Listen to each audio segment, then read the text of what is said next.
Yes. As mayor, I call this meeting of Staunton City Council to order. I note that this meeting is being broadcast over the city's cable channel and streamlined on the city's website so that members of the public may hear our meeting. The meeting is also being recorded. I ask the clerk of council to call the roll for confirmation of those council members present for today's meeting. Ms. Smith. Mayor Oakes. Here. Vice Mayor Robertson. Here. Mr. Holmes. Miss Dull. Here. Miss Mead. Mr. Claffey. Here. Miss Darby. Here. I cannot confirm that all council members are present. We are missing Mr. Holmes and Miss Mead. All right, thank you. I ask that City Manager Steve Rosenberg note the participation of any city officials or colleagues or anyone else during today's meeting by Zoom or telephone. Madam Mayor, council members Dole and Mead are scheduled to participate on the Zoom platform, and Maggie Reagan, Commissioner of the Revenue, has just joined us. All other council members and city employees are present in chambers, participating in chambers. All right, thank you. Please let me mention that notice reasonable under the circumstances of this meeting has been given to the public contemporaneously with the notice provided to members of City Council. In addition to limited public seating in City Hall, access to this meeting has been provided to the public by audio feed on the city's cable channel and the city's website. Since this meeting includes a work session, there will be no opportunity for public comment. Also, let me highlight and have reflected in the meeting minutes that this meeting, although being conducted in person, is also being conducted by Zoom with virtual participation of certain members of City Council, given the catastrophic nature of the declared emergency and disaster related to the COVID-19 outbreak, which is part of the total circumstances makes it impractical or unsafe to assemble in a single location. The meeting is being held consistent with the City Council Ordinance 2020-04 regarding continuity of government, a copy of which can be found online at www.stanton.va.us/COGORD 2020-04 as extended by City Council Ordinance number 2021-04. All right. Once again, I would just like to ask everyone to keep their mask on while in the chambers and in City Hall. We do offer hand sanitizer in the entrance of the chambers, and there's also sanitizing wipes if you would care to use them while speaking at the podium.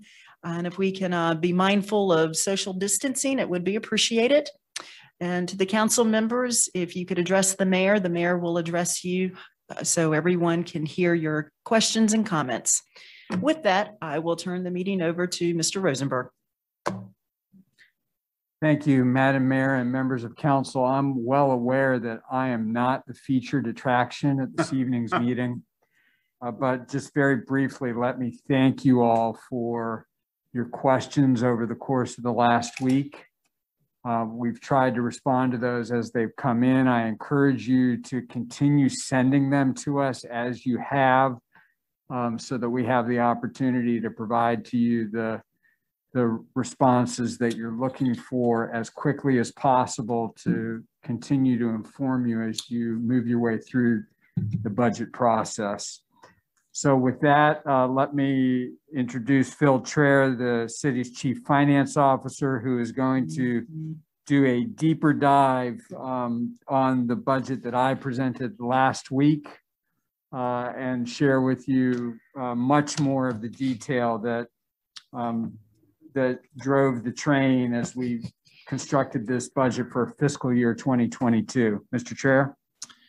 Thank you, Mr. Rosenberg. Madam Mayor, members of council, it's a pleasure to be here this evening. Tonight, we are here to, as Mr. Rosenberg said, conduct a deeper dive into the FY 2022. In order to set up this week's work session, we'd like to provide a quick review of what has been done last year to balance our budget, followed by a brief update as to where the trend lines stand today for FY 2021. In response to the pandemic, the city made significant reductions in the FY 2021 budget in order to balance its budget. The goal at the time was to reduce costs in a way that would allow the city to weather the storm while maintaining a structure for long-term support of its citizens.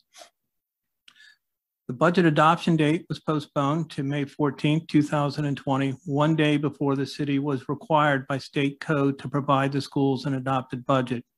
Even with this extra time, the city did not even have 1 month of trend data to base its revised budget forecasts on. The following measures were taken to close the as of then, $4.2 million gap.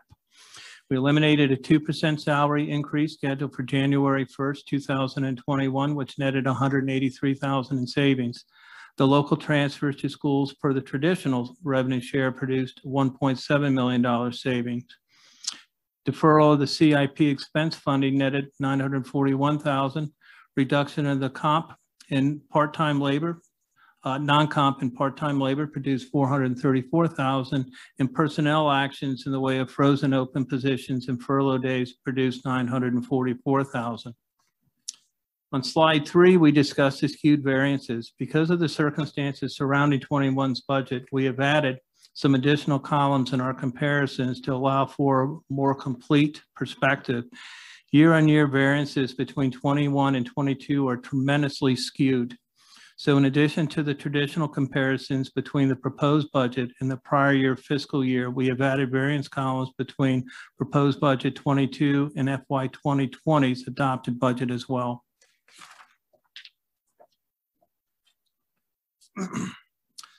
Slide 4 provides an update on where we stand with some of our major local revenue trends. We have reported this pretty consistently throughout the year, and some of these numbers are going to sound familiar because I believe we just reviewed them a week ago. But local taxes of interest to report at this time: meals tax through January down $303,000. Or 10.6% to same time last year, but are $326,000 above budget projections. Sales tax through December is up $32,000 or 1.3% to same, and $645,000 above budget projections. Lodging tax through January are down $223,000 or 37.5% to same time last year, and $104,000 below budget projections.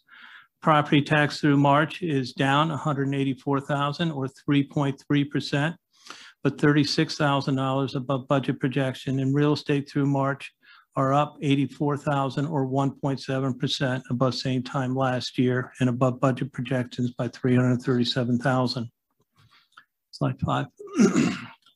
While the overall revenue picture in 21 is quite positive in relation to the 21 budget, it is still below 2020 levels.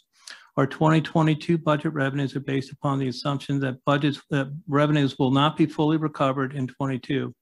As such, our local revenues are budgeted to reflect our city being in a recovery mode, while our property taxes are budgeted to reflect an increase in assessments, resulting in effective increase in taxes of 5 cents. On the expense side, the city's had to absorb a tremendous amount of additional uncontrollable expenditures, which far outpace the influx of additional revenues.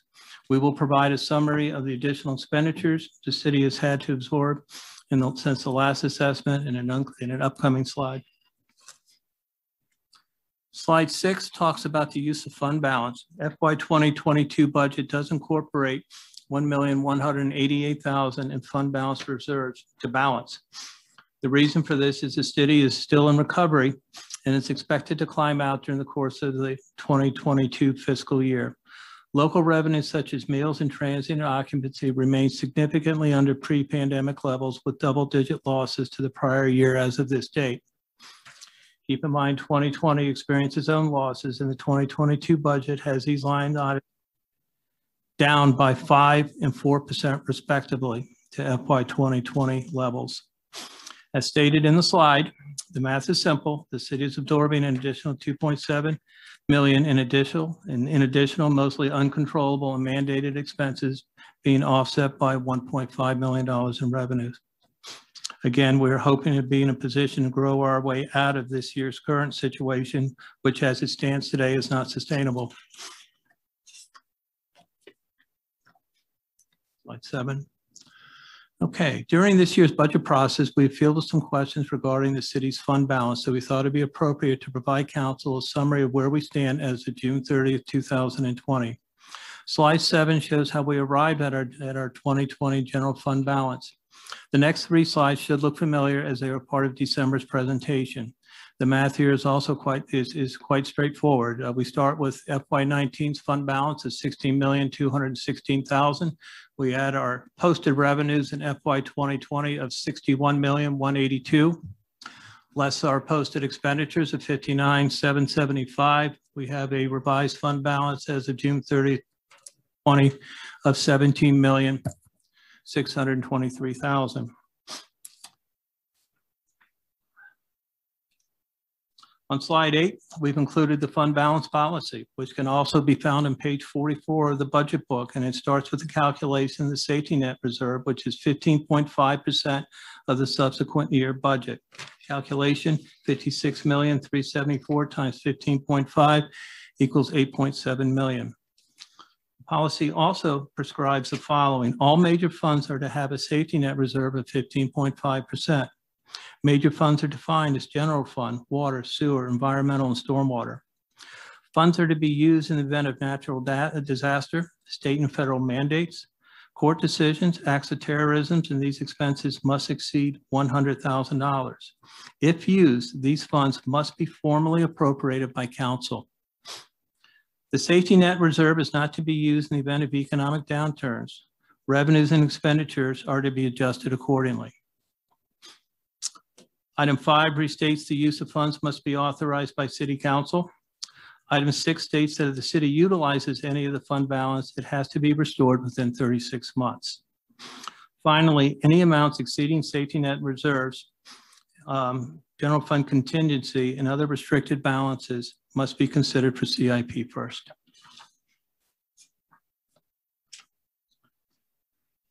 On slide 9, we have 5 different fund classifications. Committed fund balance. These are funds that can only be used for specific purposes subject to council discretion. These include the safety net reserves. We have assigned fund balances. These funds are assigned for specific purposes. CFO oversees these fund balances, and they include employee liability and encumbrances. Restricted funds. These funds are restricted by external sources such as creditors, grantors, donors, and government agencies. They include donations and grants. Non-spendable funds. These are generally not in a spendable form, which includes prepaids, advances, inventory, and reserves. And unassigned funds. These are within the funds that are not specifically restricted or committed. All other amounts not assigned above falls into this category. We do have one fund, $250,000 operating reserve, which kind of falls into this category, which can be used in the event of unexpected loss or unexpected expenditures. These are classifications within funds. They do not represent separate funds. Okay. And you'll only find them in the general fund. Slide 10, we look at the reserves that are built into our fund balance as of June 30th, 2020. The general fund balance, again, as of June 30th equals $17,623,000. Of this amount, $11,447,000 is restricted for reserves as follows. Safety net reserve, we just talked about, $8.7 million. These are committed funds. Employee leave, $1.7 million. These are assigned funds. Encumbrances, $368,000. These are assigned funds. Operating reserves, we just talked about. These are more or less in the unassigned. Restricted donations. The majority of this amount is made up of police forfeiture assets and fire program funds of $101,000 and $102,000 respectively. These are restricted funds. Finally, we have prepaid amounts of $100,000. These include prepaid software licenses and Tyler technology fees, which is our accounting software. These are non-spendable funds.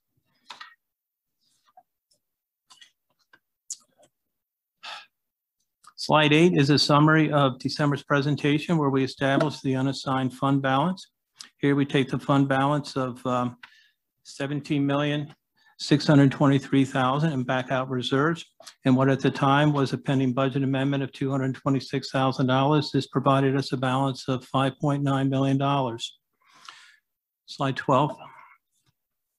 Slide 12, also from December's presentation, provides the uses of the balance. As you can see, we have utilized it as follows. The $1,475,000, you're going to see that in our CIP as a funding source and on page 148 of your budget book. We have the technology server and telephone upgrades, the debt service sinking fund, the cash flow project contingency, flood damage, Gypsy Hill Park, district overlay, public safety furloughs, police cars, and operating contingencies. On slide 13, we list many of the additional mandated expenditures the city has had to incur since its last reassessment. Expenses include, most prominently, the Middle River Regional Jail, $974,000 since FY 2020's budget, $525,000 between 21 and 22. This will most likely finish a little lower than what is currently budgeted, but we do need to keep in mind the trends that we've seen with the Middle River Regional in recent years, and we'll have an upcoming slide that can address that. Economic development agreements provide an additional $380,000. These agreements are designed to fluctuate with the level of additional tax dollars flowing into the city. In FY 2020, the revenues were properly accounted for, but the projected expense was significantly understated, thus the $380,000 variance. Mandated VRS increases first incurred in FY 21 has impacted the budget by $285,000 since 2020. The FY 2020 budget was balanced with safer firefighting grant of $177,000. These monies have expired. Social services, child services, these increases net out to $96,000. The Commonwealth attorneys have seen significant increases. They've increased a total of 3 positions, 2 of them funded by the Comp Board and 1 of them by law, completely funded locally. Health insurance increases of 8.8% for an additional $123,000. The slide says 74, but there's an offset of $50,000, and that's an upcoming slide that says 74, excuse me, got ahead of myself. FY 2022's budget is $225,000 impacted with current insurance enrollments. Animal control, $25,000, juvenile detention center, $232,000, and we have a 2% increase effective January 1st. Slide 14. Slide 14 talks about balancing the needs. In this budget, we're trying to find a balance between the right tax structure to sustain current services for the long term while allowing the city to grow out of its current economic downturn. Expenses listed in the previous slide are not going away. And in fact, in the case of the jail, they're going to probably continue to grow significantly. The increase in mandated expenditures has put pressure on all city departments and Staunton City Schools. Staunton City Schools are faced with a situation where children had the rug pulled out from underneath them at the end of the 2020 school year. This probably could not have occurred at a worse time, as the end of the school year is the summation of the knowledge where additional remediation and all the core objectives come together and are tied together to ensure that the children are ready to advance to the next level. So that didn't occur in 2020. It's like a light switch. As we all know, the lights were turned off automatically without us having any say in it. We also know the children's had to work through 100% remote learning during the first half of 21 and a hybrid plan in the second half. Recovery from a student knowledge basis will take multiple years and significant resources.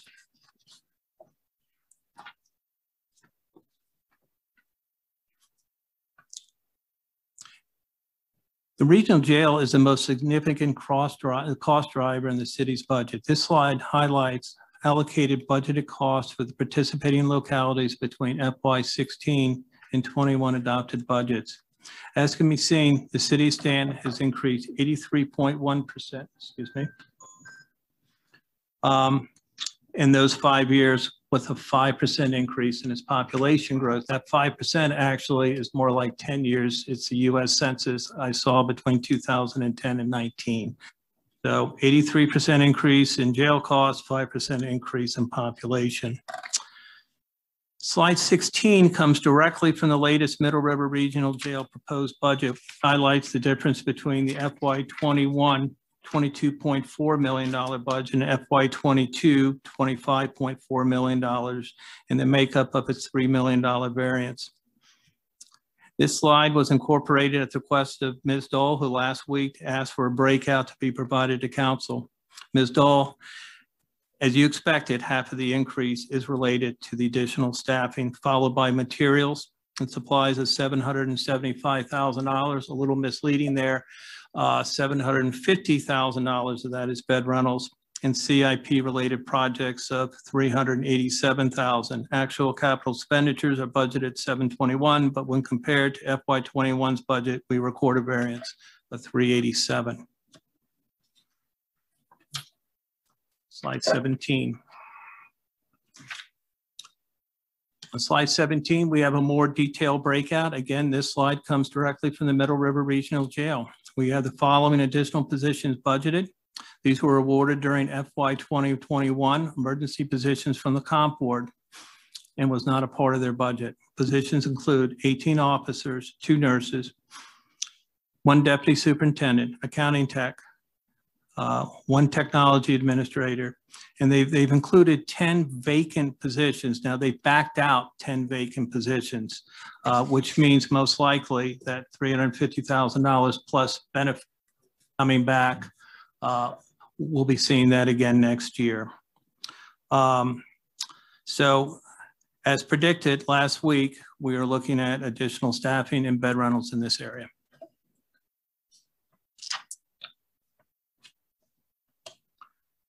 On slide 18, we look at the overall FY 2022 city portion of the budget, which equals $90,838,000 versus FY 21's $77,088,000 and FY 2020's adopted budget of $81,609.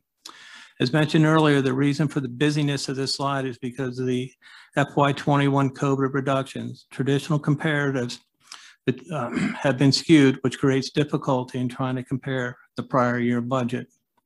As a result of that, we have included the original FY 2021 budget calculated before the pandemic, as well as the FY 2021 adopted budget. In addition, we've added 2 variance columns, one for FY 2020 adopted budget, which is the last budget adopted before the pandemic, as well as a normal variance between the current year adopted budget and the proposed budget for next year. The general fund, as can be seen, equals $61,969 versus FY 21's $60,947 for a variance of $5.6 million or 9.9%. As a comparison, the difference between FY 2020's budget equals 2.7 or 4.5%. Other variances between FY 21 and 22 include debt service, $838,000, 17.3%. Blue Ridge Court Services, $136,000, 12.5%. City capital, since we have nothing to divide by, we have a variance of, it says there, #/0 exclamation point, which drives Mr. Rosenberg crazy. But that's how it plays out on the spreadsheet. So proprietary funds, water, we have a $6.5 million variance with the water. This does include the Gardner Springs sewer project. We have a variance minus 604 or 13.3%. Environmental fund is down 82,000 or 2.5%. Stormwater is up 364,000 or 28.2%. Parking fund down 28,000 or 5.2%. We will look at each of these funds in more detail. We'll start with general fund revenues on slide 19.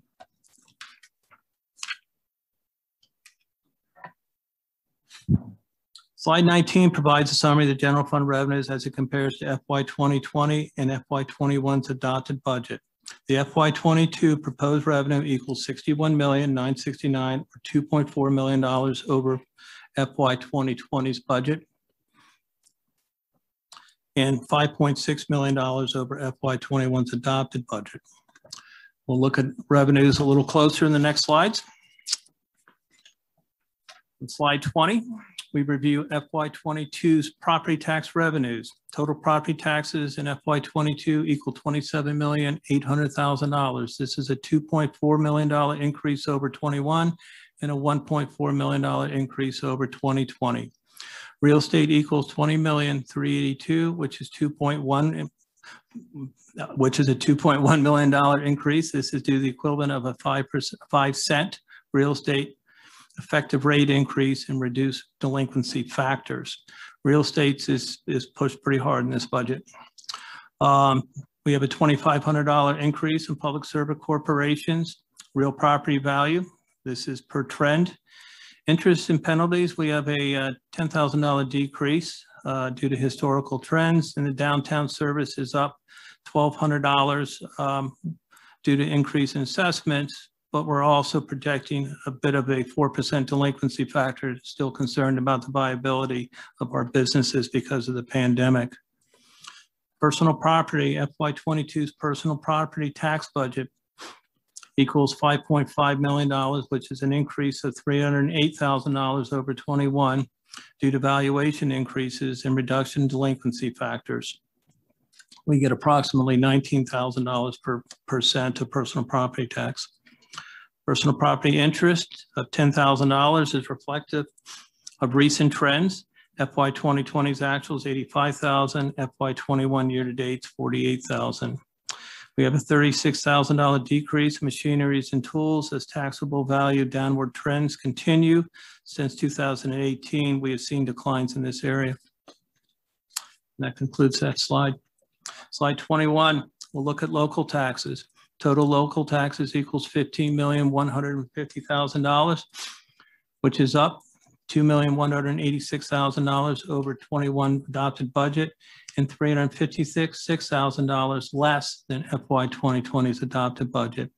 Line by line detail, business and occupational license tax, $390,000 increase over 21 budget. The budget of $2,040,000 is down a bit from FY 2020. Concerns of ongoing economic impact, particularly when stimulus monies begin to dry up, factored into that budget. Utility taxes for water and electric are flat, and gas has been slightly reduced. All reflect current trends. Sales tax are budgeted at $4.6 million for an increase of $1,268,000 over FY 2021's budget. These taxes have been resilient through 20 and 21. Still, we have concerns about potential downturns in the economy. And to be conservative, this item is budgeted about 4% less than 2020 levels. Bank stock, recordation, cigarette taxes are budgeted on recent trends and are down in a total of about $18,000 between the three. Lodging tax is budgeted with a $76,000 decrease to FY 2021 as revenue declines of 20%, which were budgeted in 2021, did not nearly reflect the 40% decline we have experienced. Still, we do expect some recovery and we've budgeted accordingly. FY 22's budget is about 3% below FY 2020's actuals. Meals tax equals $4.3 million in a budget $737,000 over FY 21's adopted budget.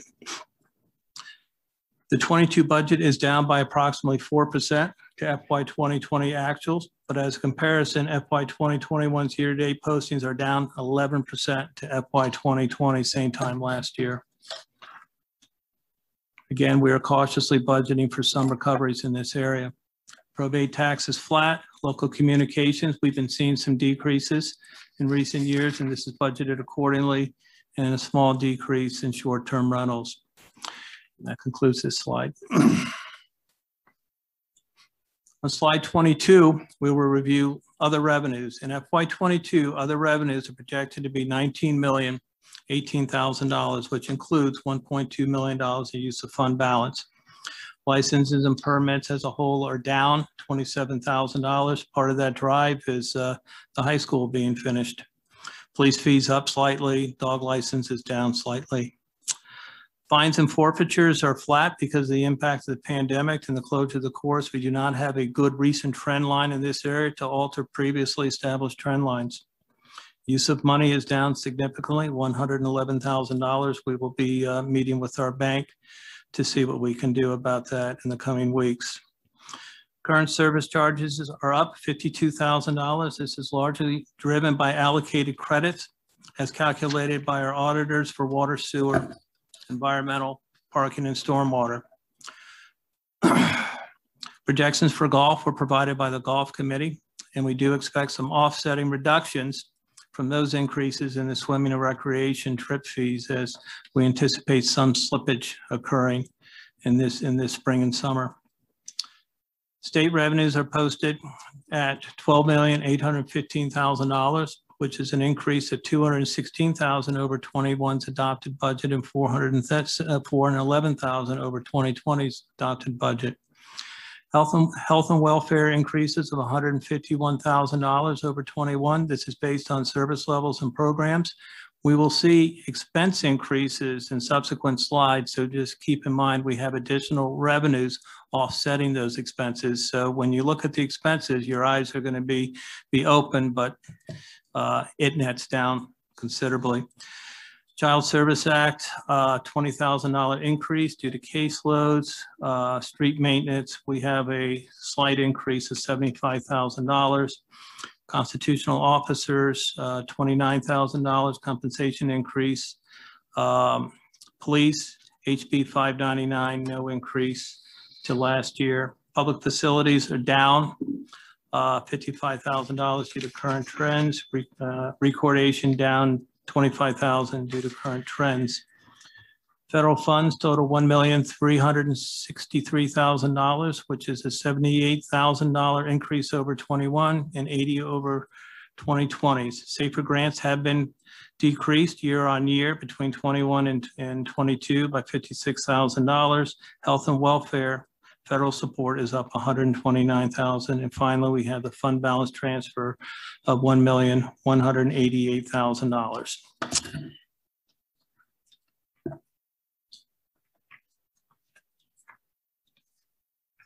On slide 23, we will begin to look at our expenses. General fund expenses, $61,969,366, $5.6 million over 21 and 2.7 over 20.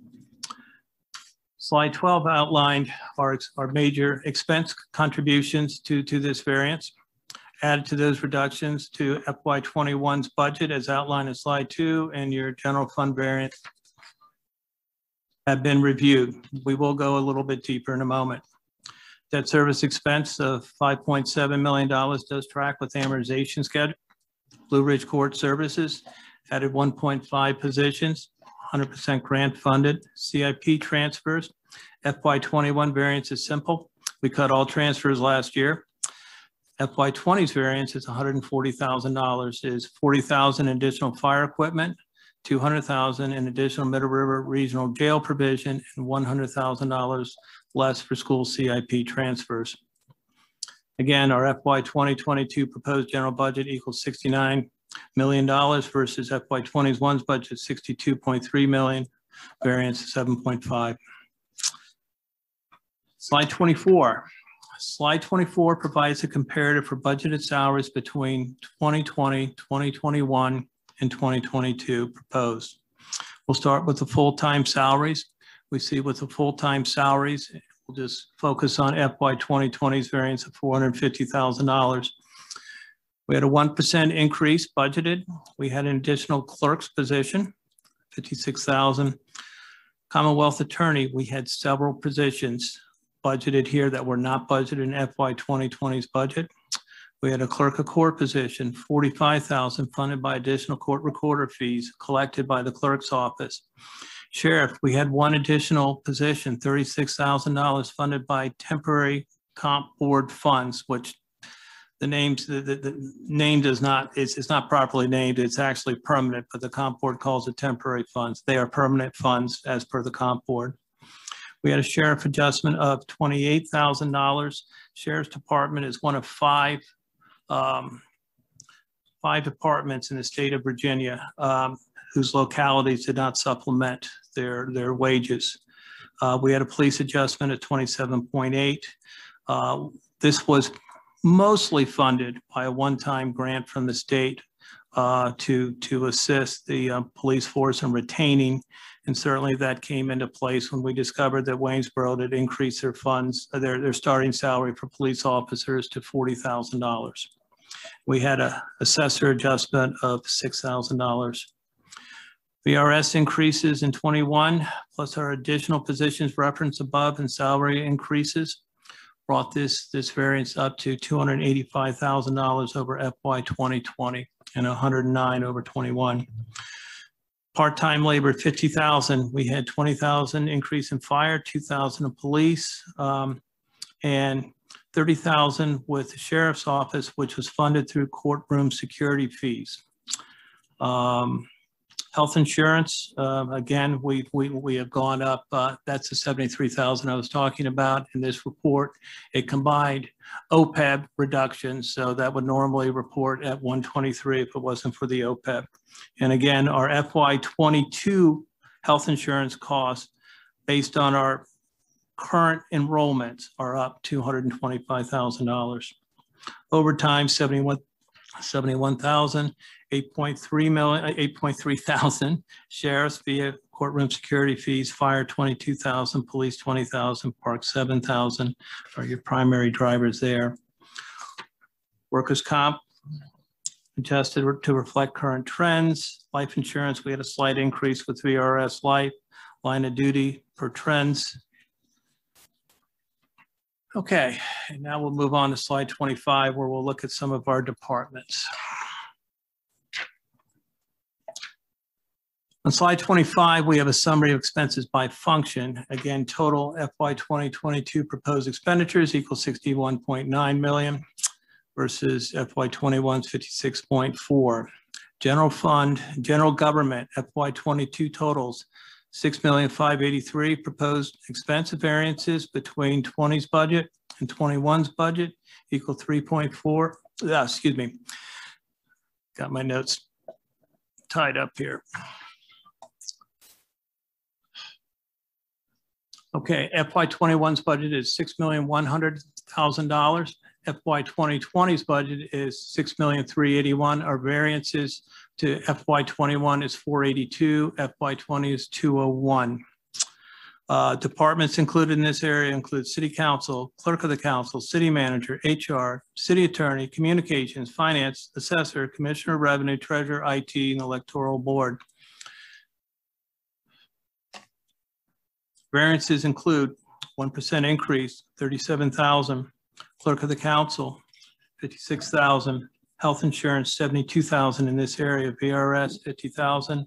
IT has $84,000 in server equipment, GIS imagery, and data lines. We have finance software increase of 4,000, and the assessor offers has some software increases of $24,000. So that makes up the majority of your increases in this area.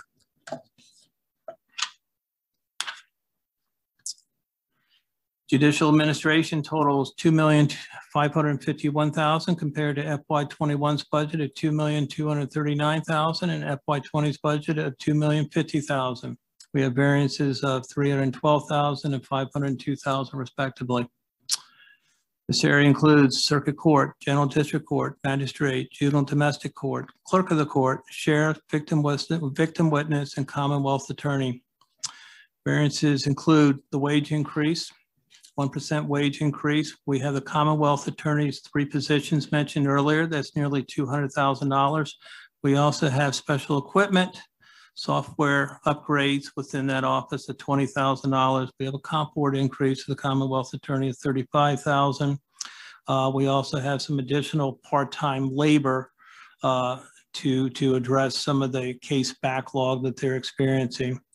Sheriff's Office, fully loaded, we're looking at about $50,000. Again, this is a position funded by temporary funds. We have the wage adjustments that we talked about, fully loaded, it's approximately $36,000. We have part-time and overtime via courtroom security fees, which we talked about, $46,000. Clerk of the Court, 1 new position funded by court fees, $20,000, $60,000. Then we have health insurance at $20,000. And that makes up the majority of our variances in this area.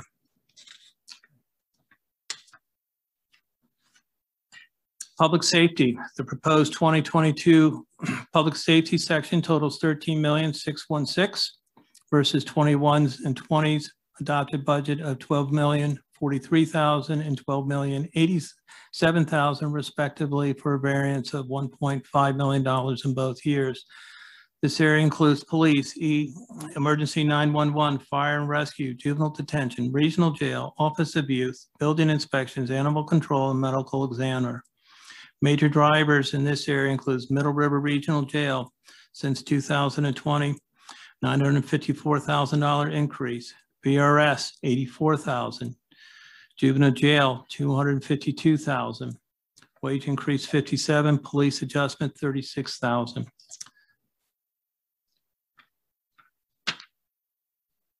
Public Works. The proposed FY 2022 Public Works budget equals $6.2 million, which is an increase of $254,000 over 21 and 63 less than 20. The majority of the 21-22 increase comes from Streets and Highway Department, where we budgeted for one additional open position. It was open in 21 plus furlough days. Added to that are the health insurance increases and a $50,000 increase in maintenance and repairs, and you have $229,000 in streets and highway expenses, which make up the majority of the FY 21 to 22 Public Works increase. Public Works area includes engineering, Public Works administration, streets, highways, traffic engineering, traffic signals, building maintenance, and equipment maintenance. Next, we have health and welfare, which totals $7.7 million, includes the Central Shenandoah Health District, Valley Communication Service Board, CSA, social services, tax relief for the elderly, and community welfare assistance. Expenses in this area are $594,000 above FY 2020 levels and $320,000 above FY 21 levels. The majority of the variance is associated with social services. And as mentioned earlier, this can be a little deceiving in that we are supplemented with additional reimbursements from the state and the federal government. When additional revenue reimbursements are factored in, their actual expense increase is just under $100,000. Increases in expenses are caseload driven.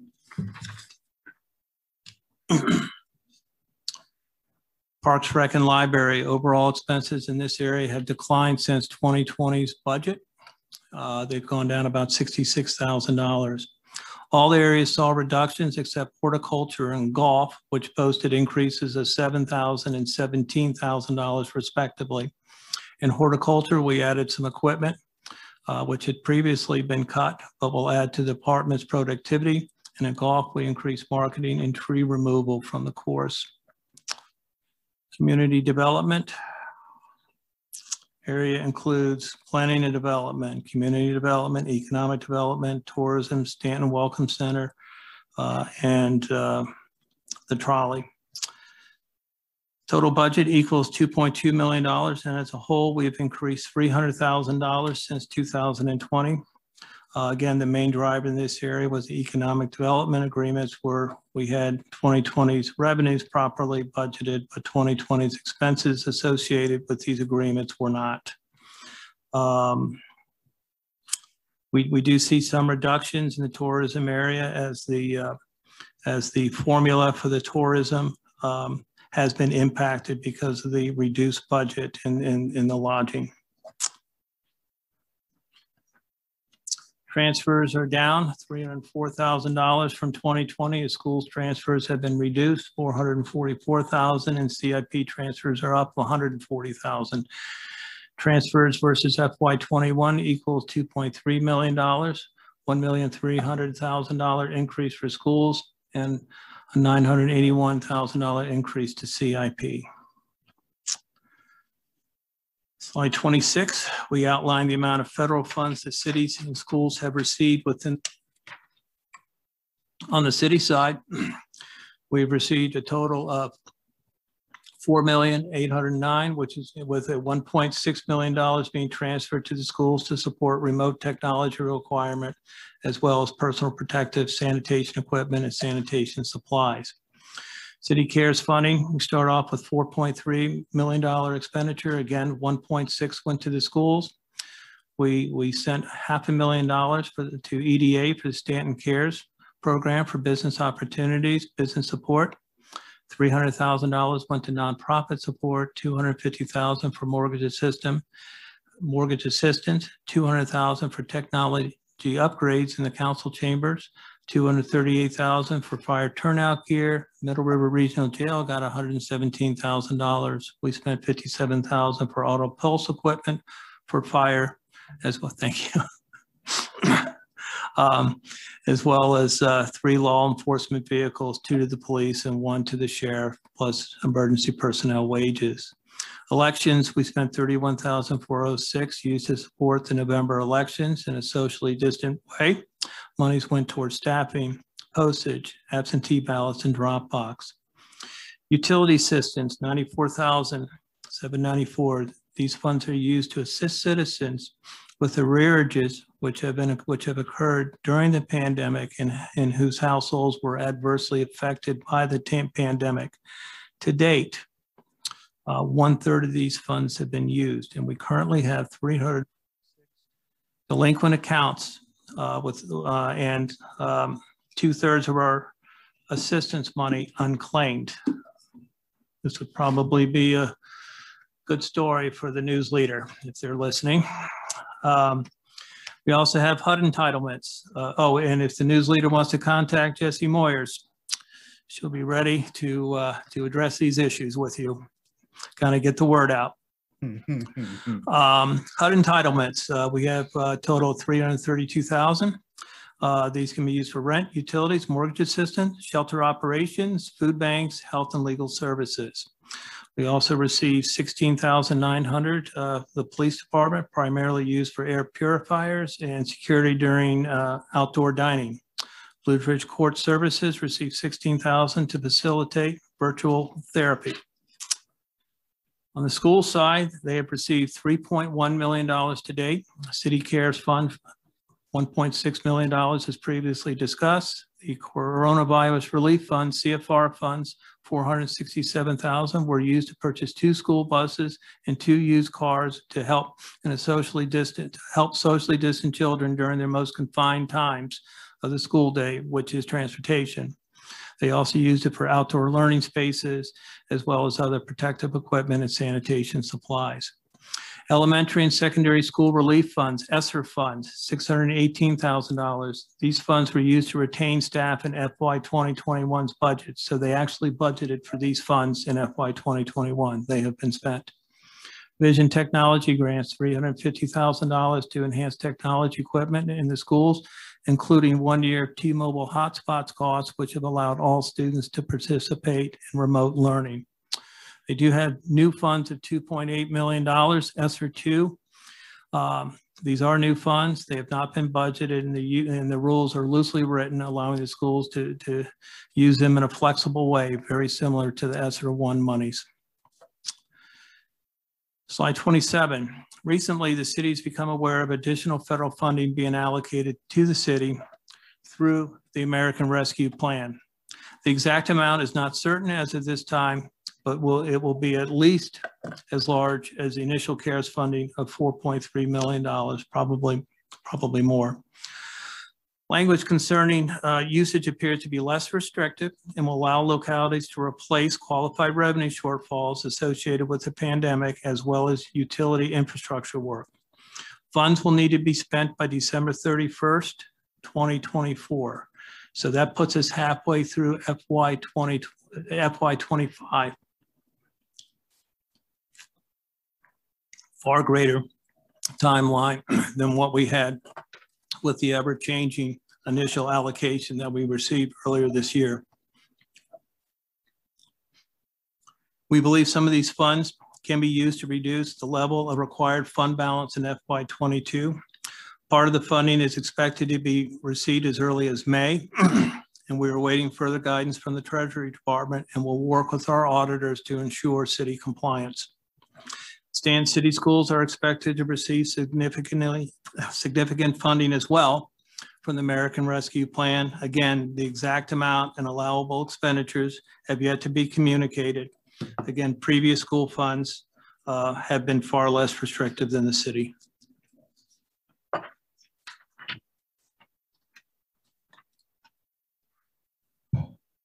Slide 28, we have a summary of our propriety funds, including water fund, $11,596,000, sewer fund, $3,957,000, environmental fund, $3,252,000, stormwater fund, $1,656,000, parking fund, $512,000, total $20,974,000. We'll go into more detail in these subsequent slides. Slide 29. First, we're going to talk about golf. As reported last week, the Golf Propriety Fund was dissolved at the end of 2018 at the advice of the city's bond consultant. Actual annual transfers from the general fund to support the operations of golf weakened the city's bond rating, which led to the decision to roll the golf fund into the general fund. However, given the interest in the performance of the operations at Gypsy Hill Golf Course, and as a compensatory control, staff will incorporate a separate operational summary of the financial performance of the golf course with quarterly financial updates to council.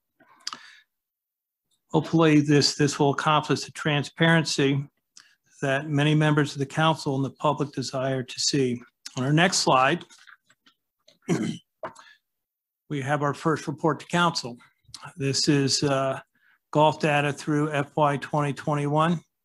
Year-to-date revenue through February, $115,000. As a comparison, in 2019, we were at $88,847.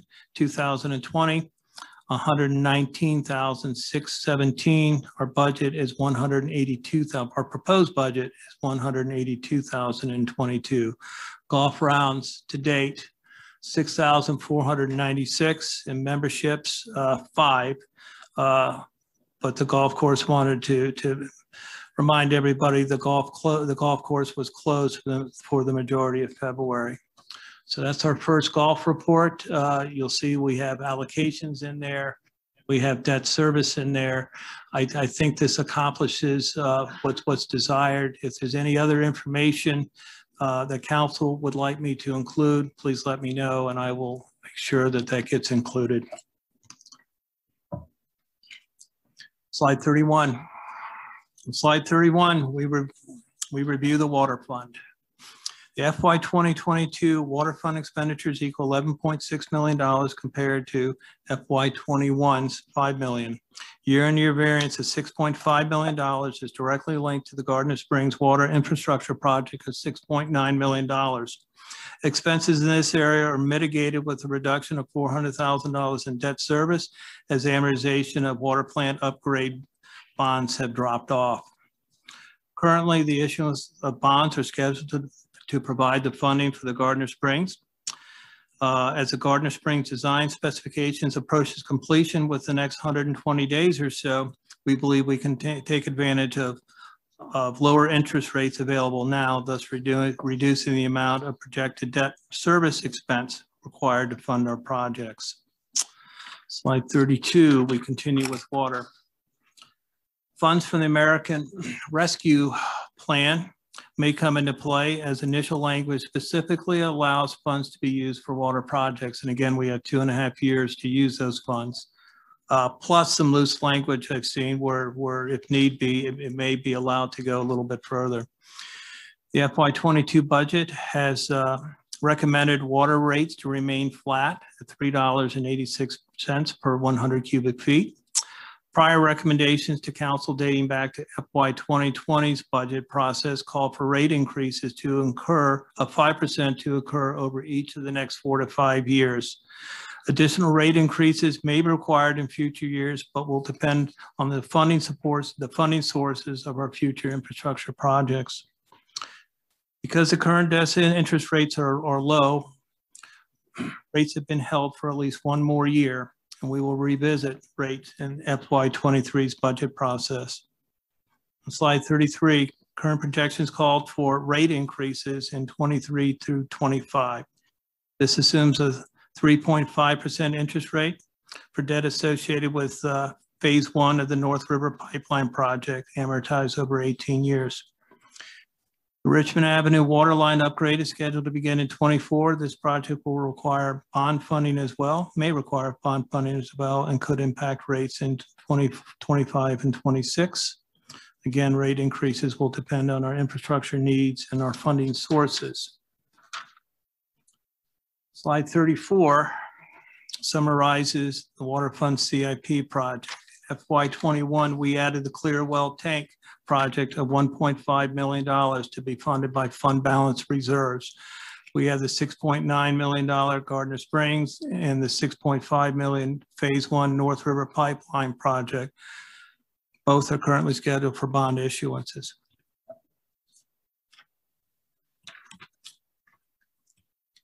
Okay. Slide 35, we look at the water fund balance as of 6/30/2020. Start off with total cash in the bank of $6.6 million, less liabilities of $473,000, which provides $6.2 million for CIP and reserve provisions. In FY21, we used $255,000 to balance and support our FY21 budget. We have $161,000 reserved for year-end encumbrances. Next, we have utility connection fees of $2.8 million, which are to be utilized for present and future CIP projects. This year, we will dip into this reserve to address the water seepage at the Clearwell Tank. Again, this project is $1.5 million. Finally, we have the safety net reserve of 15.5%, which leaves us with $2.1 million in the bank to address CIP projects and emergency projects. On slide 36, we look at the sewer fund. The FY22 sewer fund expenditures equal $4 million compared to FY21's budget of $4.6 million. Year-on-year variance of $600,000 is primarily the result of long-term debt related to the Middle River wastewater treatment plant and the New Hope Road sewer projects dropping off the amortization schedules. Rates remain flat, $4.88 per 100 cubic feet, and are not scheduled to increase. 22 future rate increases will be highly dependent on timing and magnitude of capital projects at the Middle River wastewater treatment facility. This fund is completely self-sufficient in 20. On slide 37, we look at the sewer fund balance. Start off with cash balance of $3.9 million less current liabilities of $243,000, which leaves us with $3.7 million for CIP and reserve provisions. In FY21, we used $330,000 in prior year balances to support the 21 budget. We have $2,350 reserved for year-end encumbrances. We have our utilities facilities fee reserve of $3.9 million and our safety net reserve of $707,000. Net available for CIP, $2.6 million. Slide 38 looks at stormwater. FY22 stormwater expenditures equal $1.6 million compared to FY21 budget of $1.3 million. The variance, $364,000, is driven by the rescheduling of the Gypsy Hill stream restoration. This is really kind of a placeholder. In reality, we are expecting a report back concerning stormwater, and that could totally have this project removed with additional projects moved into its place.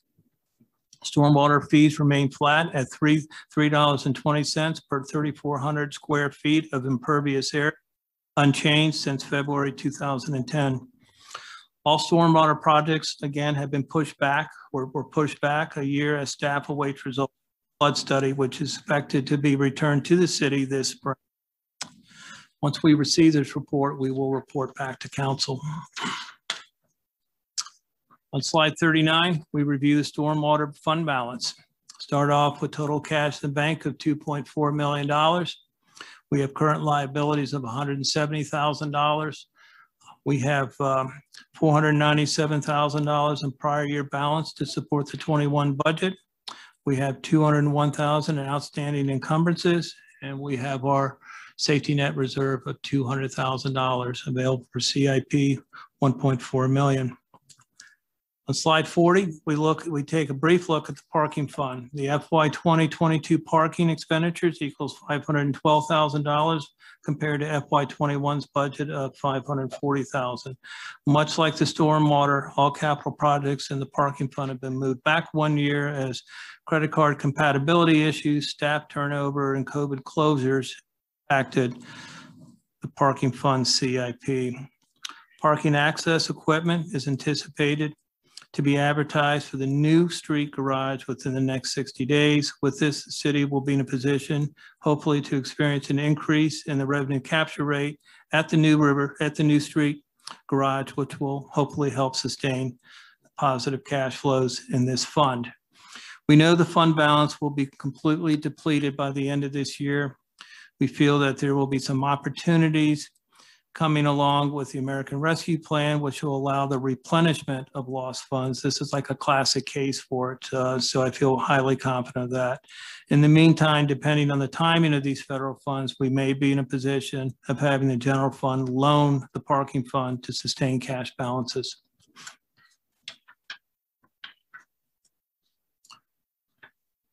Okay, slide 41. We look at the environmental fund.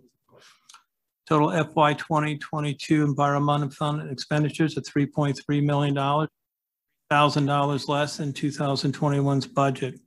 Current rates of $20.88 for residential refuse service is scheduled to remain flat in FY 2022 and potentially increase by 5% in 23 and 24 for a total increase of 10% over the next 4 years. Previous rate projections called for a 10% increase in FY 22 and a 15% increase in FY 23 for a total of 25% over the next 2 fiscal years. These increases have been reduced as a result of savings achieved by a newly proposed recycling program, which Mr. Johnston will speak to in just a moment, in the capital project scheduling adjustments at the regional landfill. Like the sewer fund, future rate increases will be heavily dependent on the magnitude of CIP requirements. Slide 42, wanted to give you a brief update of where we stand with the landfill CIP. Of note, we see in FY23, we have the phase 5 construction, that's $3.6 million. We also have the scale relocation in FY24 of $1.5 million. Stan's share will be 20.41% of that coming up. So, and we also have the never-ending replenishment of the heavy equipment. As you can guess, heavy equipment for a landfill is both very expensive and they wear down pretty quickly. So, finally, on slide 43, we review the environmental fund balance. Start off with cash of $1.7 million, less current liabilities of $285,000, which leaves us with reserves, which leaves us with $1.4 million for CIP and reserve provisions. In FY 2021, we used $100,000 in prior year reserve to support the budget, and we have a safety net reserve of $516,000, which leaves us available for appropriation $802,000. At this point, I will turn the microphone over to Jeff Johnston, to discuss recycling, just as my voice is failing. So, I'll be back.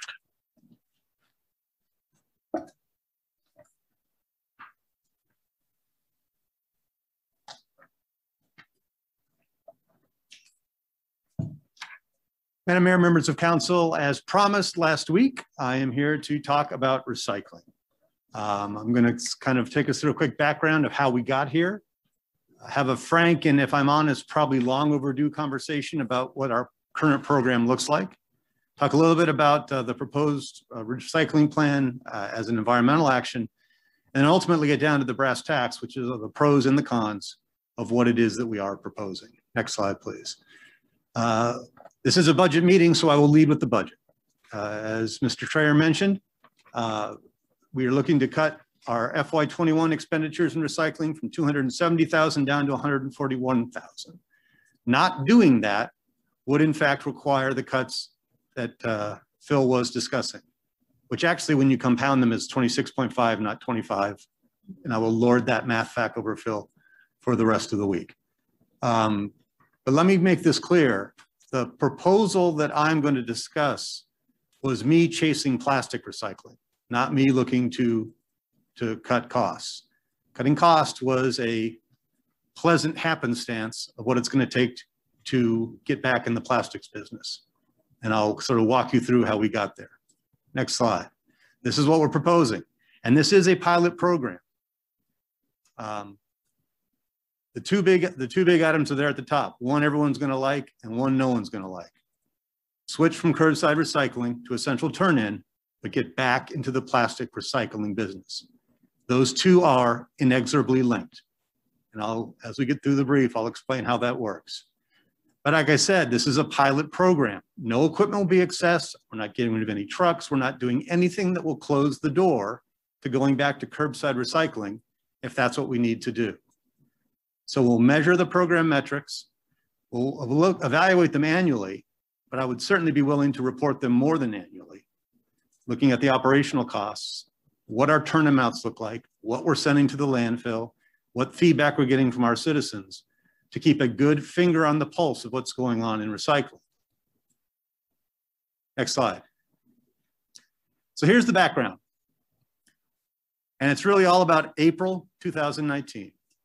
Before then, we were collecting mixed paper, steel cans, aluminum cans, cardboard, glass, and mixed plastics, all of which were being sold to Sunoco in Fishersville at market prices. Now, the recycling market wasn't great, but there was a market. Next slide. April 2019. With very little warning, Sunoco discontinues glass and mixed plastic recycling. There were no other, and still are no other, mixed plastic vendors available anywhere in the region. And we literally had no choice but to stop collecting plastics. Now, the landfill agreed to accept our glass to use as cover material, a dirt substitute, if you will. So that glass is not being recycled. It's being taken to the landfill, but it's going on the landfill, not in the landfill, which seems like a fairly arcane difference, but there is a difference. It is being diverted and it does serve some benefit, but it is not being recycled. Next slide. My favorite slide of the presentation. The city of Staunton in calendar year 2020 put out 638 tons of recycling. That is just about 6 space shuttles worth of material, one multicolored tote at a time. It is a very impressive endeavor. It is, I think, testimony to what this city thinks about recycling. And you can see the breakdown. It should have come as no surprise that mixed paper and glass, the heavier items, create the bulk of the weight. But it was good collection across the board. And if I could end the presentation on this slide, I would leave here a much happier individual. Sadly, more slides are to follow. Now, when I have been putting this together, I've been conducting a sort of informal poll. Been asking people I meet, my friends, my family, what do you think the percentage is out on the curb each day, trash to recycling? And I've got answers 60-40. Most of the answers fall in about the 75-25, 80-20 range. I've had a few folks say it's probably 90-10. Next slide. No one guesses 95.5, 2.5. But that is the actual numbers. Now, that is not to diminish the importance of those 6 space shuttles, but to just put them into some context as to where they fit within the overall solid waste program we're running at Public Works. And if you think those space shuttles look small on this slide, next slide. Here they are at the landfill.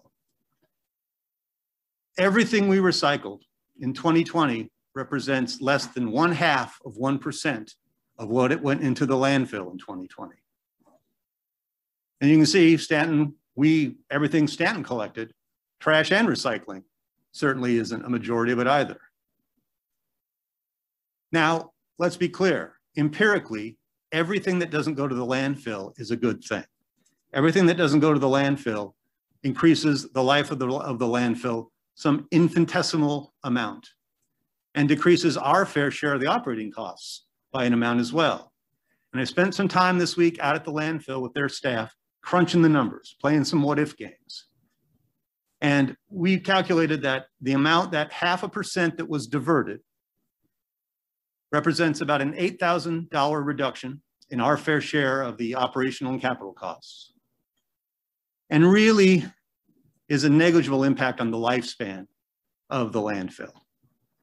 Looking at the formulas they use, which have already a lot of variables, they figure that recycling at our 2020 rate might buy them an extra 3 weeks over the next 27 years in landfill time. Certainly well within the margin of error of the formulas and the projections they're using.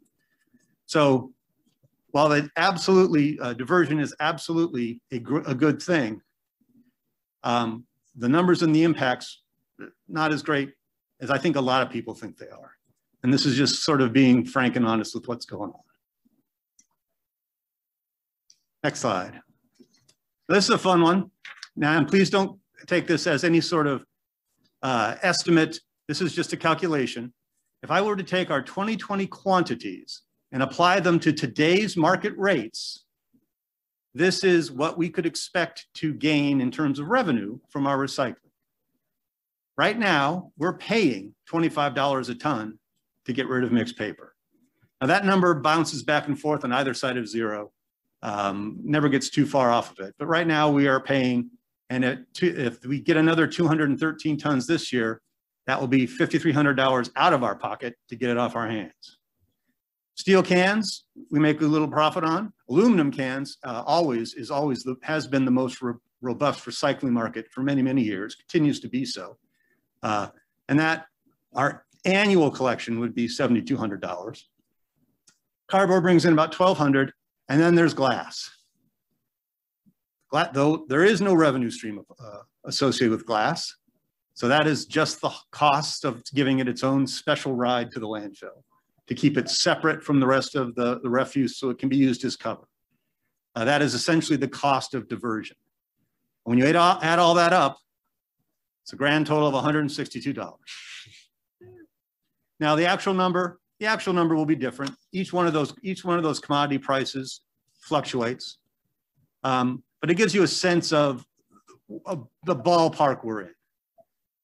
So the amount we're spending in recycling, whether it's $270,000 or $140,000, in dollar terms, is chasing a relatively small amount. And just as for future reference, the current plastic prices are about $40 a ton for number ones and $75 for number twos. Now those are on the way up. As oil prices go up, so do the plastic prices go up. But that is still not a lot. It takes a lot of plastic bottles to make a ton. So when you see $40 a ton, I know that's 4 times the price of cardboard.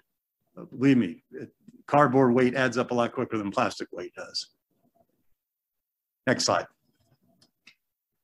But that brings us to what is arguably the real salient slide in my presentation. Clearly, recycling is not a business practice. I mean, it is a business practice. There is revenue, there are costs, but it is not a sustainable business practice just as a business practice. It is a service. It is a service that this city provides its citizens.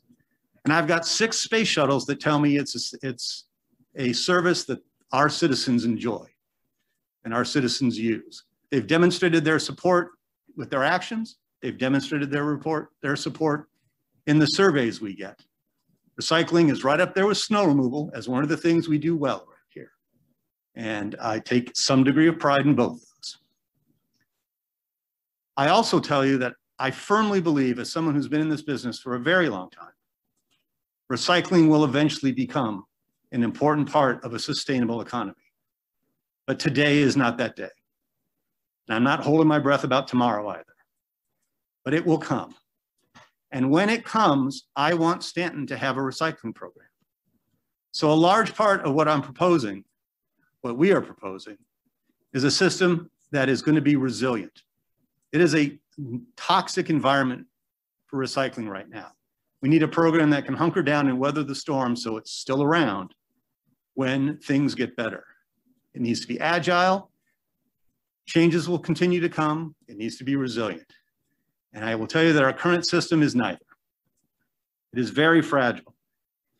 John Venn is about to start nodding his head because I'm going to tell you that personnel issues are killing us in public works. Even if I could sell cardboard for $100,000 a ton, how do I turn that money into people? How do I get folks to come work? And what happens, and what has been happening with increasing regularity, due in no small part to the fact that our refuse crews prior to the pandemic were about 20 to 25% manned with work release labor from the correctional facility that has since gone away. We are very, very sensitive to personnel issues. And if someone is out sick or if somebody leaves for a better job or a position is vacant, our first task every day is to get the garbage picked up. We man the refuse trucks first. And there are days when we can't put both recycling trucks on the road. We just don't have the bodies. And on those days, the recycling goes to the landfill. Can't leave it on the curb, got to take it somewhere, and it goes to the landfill. And I can tell you, the citizens know. Our phones at Public Works start ringing. Folks are not pleased to see the stuff that they carefully sorted and put out on the curb tossed into the back of the packer with everything else. But it's got to go somewhere. We're also very sensitive to mechanical issues. If the truck can't make it around town, some recycling is going to go into the trash. We just don't have the resiliency. We don't have a spare recycling truck standing by to bail us out. Next slide. So let's talk about plastic. You know, 2 years ago, when Sunoco started taking plastic, we really were painted into a corner, and we really did have no choice but to stop. But it's been 2 years, and I feel like the expiration date on the "it was a surprise" excuse has probably long since come and gone. Because the market for plastics is still there. There's just no market for mixed plastics. There is a market for high quality, and I mean very high quality, homogeneous plastics. All number ones, all number twos. The kind of thing that a broker can buy and sell.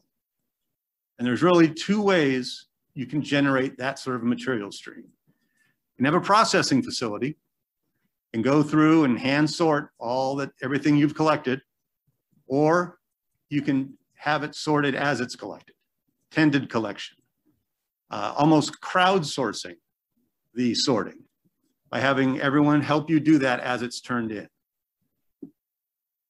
Anything other than those two is not going to get you a material stream that you can get off your hands. And it's interesting, I was talking with the folks at Dave's Recycling, just south of Harrisonburg, who takes all of the plastics from both Harrisonburg and Rockingham County. And he was saying that plastics coming from a voluntary tended turn-in facility are the gold standard in that particular commodity. And will garner a higher price than those coming out of a processing facility. And I was a little surprised to hear that, but when he explained it, it made perfect sense. Folks who are coming to that tended facility are folks who really care about recycling. They're smart about recycling. They know what they're doing. They're making a dedicated effort to do it. A lot of processing facilities are just a bunch of dudes looking at a conveyor belt, kind of pushing and poking at stuff as it goes by. And what comes out of it may not be as high quality.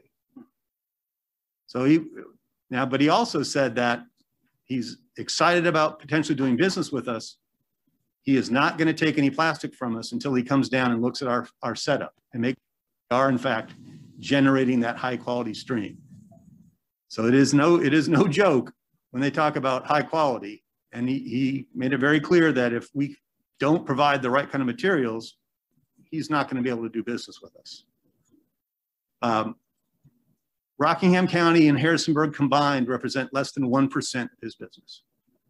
So he is not in this to support. He loves to support municipalities. Obviously, as you would imagine, he and his firm are big supporters of recycling. But we're not a big enough part of that business model that he's going to put up with anything less than what he wants from us. And between Dave's Recycling and my new friends at Pop Plastics here in Staunton, I have got sources lined up for 1s, 2s, 4s, and 5s, but only if we can generate that high quality material. I also would like to get into the plastic bag recycling business. Harrisonburg is recycling plastic bags. Their vendor is being a little cagey, wants to wait and see if we're going to provide the right kind of material. But if we can, I think we could add that to the menu as well. But the real takeaway from this slide is curbside recycling and plastic recycling are mutually exclusive. We can have one, but we can't have both. Next slide. So our initial plan is to put a collection center at Gypsy Hill Park. It'll be fenced, it'll be screened, it will be attended. It will have set hours that everyone will know about. Leslie was kind enough to hook me up with a picture of the one in Charlottesville. We're not going to look that good on day one, but that's the sort of thing we're talking about. An outdoor venue, fenced, attended, where folks can come in, turn in their recycling, and there'll be someone there to help them, answer their questions, and to make sure that they are providing the kind of materials that we're going to be able to market. Now, this is new for us. I've been talking with the folks in Harrisonburg about some of their experiences, but we are going to develop some of our own lessons. So there will be improvements, there will be some adjustments as the program matures. This is really initially just getting our recycling program pointed in the right direction.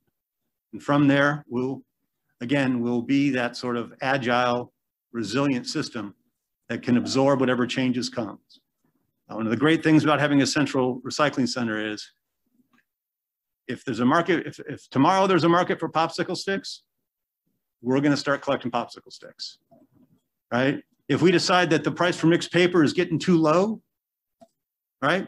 We can hold on to our mixed paper, maybe wait until we see a number we like better to get rid of it. If the number gets low and stays low, we can stop mixed paper for a while, until the market changes.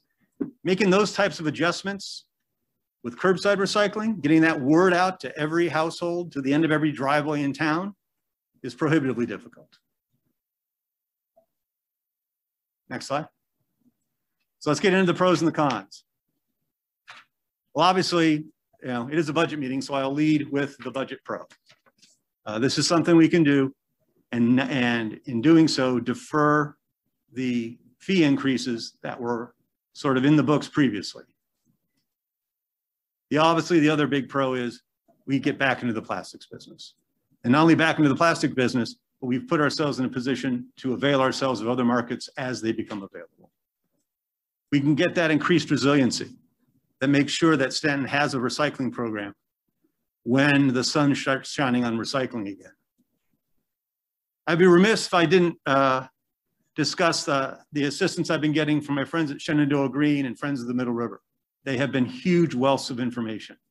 And one of the things that when we were talking, we talked a lot about, were how the recycling center becomes a lightning rod for volunteer and educational opportunities. A lot of people want to get involved in recycling. A lot of people want to get involved in making that difference.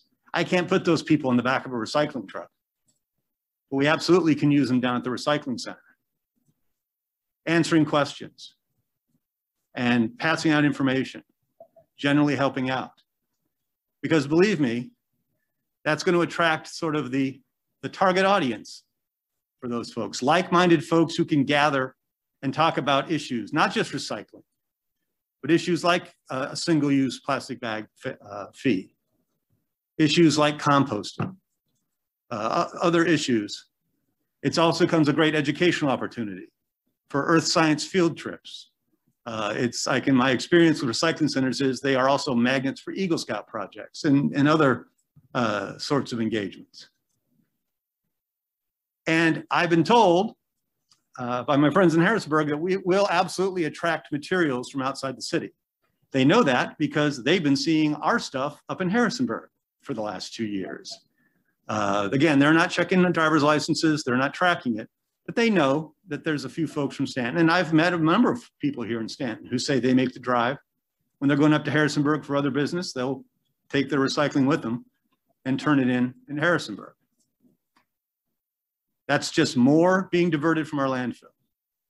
And again, if you think back to how depressingly small that little piece of the pie looked on some of those other charts, it needs to be better. As residents on this planet, it's great when something doesn't go to a landfill.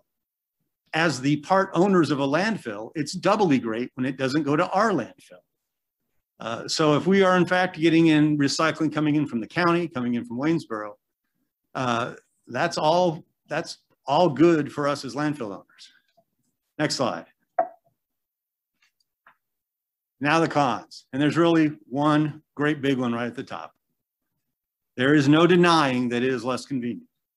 And I am not going to blow sunshine at you and say that, you know, oh, isn't it great? Now you can recycle at your own convenience. You're not held captive to the calendar on what day you can recycle. No, it is less convenient. And we will have to keep a very close eye on whether that lack of convenience converts into a lack of diversion. Because if our amounts go down, that is not a sustainable, that is not a resilient program. And that is something we'll have to watch very, very closely. There's a population in this town that I could put a recycling center behind 8 layers of barbed wire at the top of the highest hill in town, and they would still get there to recycle. And there's another population that really wasn't interested in taking it to their curb. And I don't expect that they'll be much more interested in taking it to Gypsy Hill. But in the middle, there is a very large group that I am very concerned about, is the amount of education, the amount of communication is going to be required to let them know what we're doing and why we're doing it, and try and keep them engaged in our program is a huge, huge challenge. But again, one we have to undertake if we're going to get back into the plastics business. The decreased access for elderly, people with disabilities and others, a very tough nut to crack. I've spent a lot of time talking with Harrisonburg about that. And I started thinking about it the same way I think about every winter when it snows. And we get the calls, we put the word out reminding homeowners of their requirement to keep their walks shoveled during the snow. We get those same concerns. Well, my neighbor, she can't shovel her walk. How is she supposed to get her walk shoveled? And the response has always been, we expect that the city of Staunton, community groups, neighbors, service organizations will rise up and help those who need help. And we've been asked if the city would act as sort of a broker to help match up folks who need help with folks who want to help.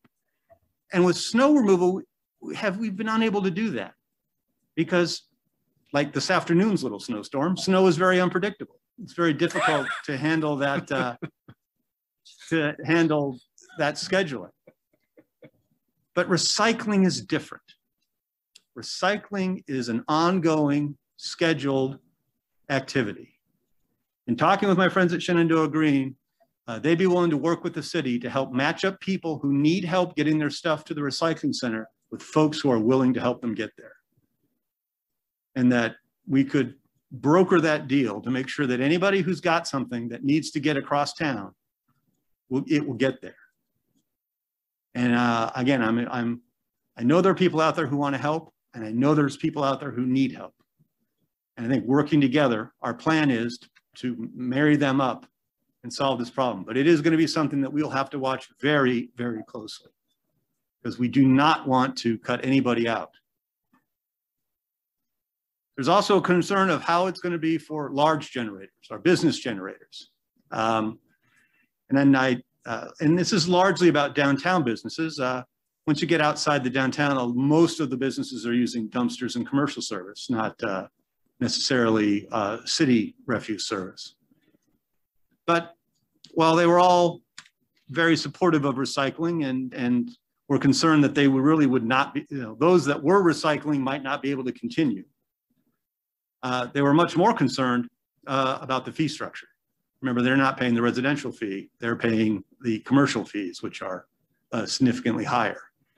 So while they were, we talked a little bit about the possibility of putting a satellite collection center downtown, but really, whether it's at Gypsy Hill or in the Wharf, if it's not, immediately adjacent to your business, it's still a huge burden to haul stuff around.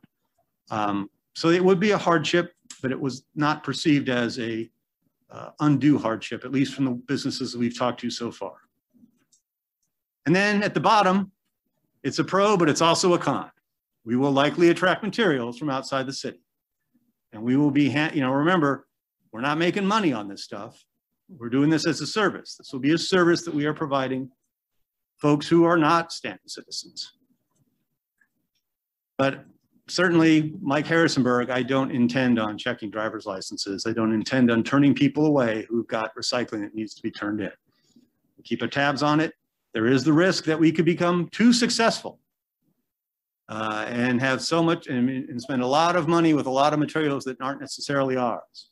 What I hope will happen is that some of our neighbors in the county and maybe in Waynesboro will see what's going on and join us in a more, I don't want to say enlightened, but I will say enlightened recycling vision, and the rising tide will lift all boats. But it will be something that we will have to keep close tabs on. And that is all I have. If anyone has any questions, I'd be happy to answer them. I actually have quite a few questions concerning the recycling, but can we take a 5-minute break? This has been a lot of information for the council to absorb. So if you guys can just hang out for 5 minutes, we'll be right back. With that, we're on break.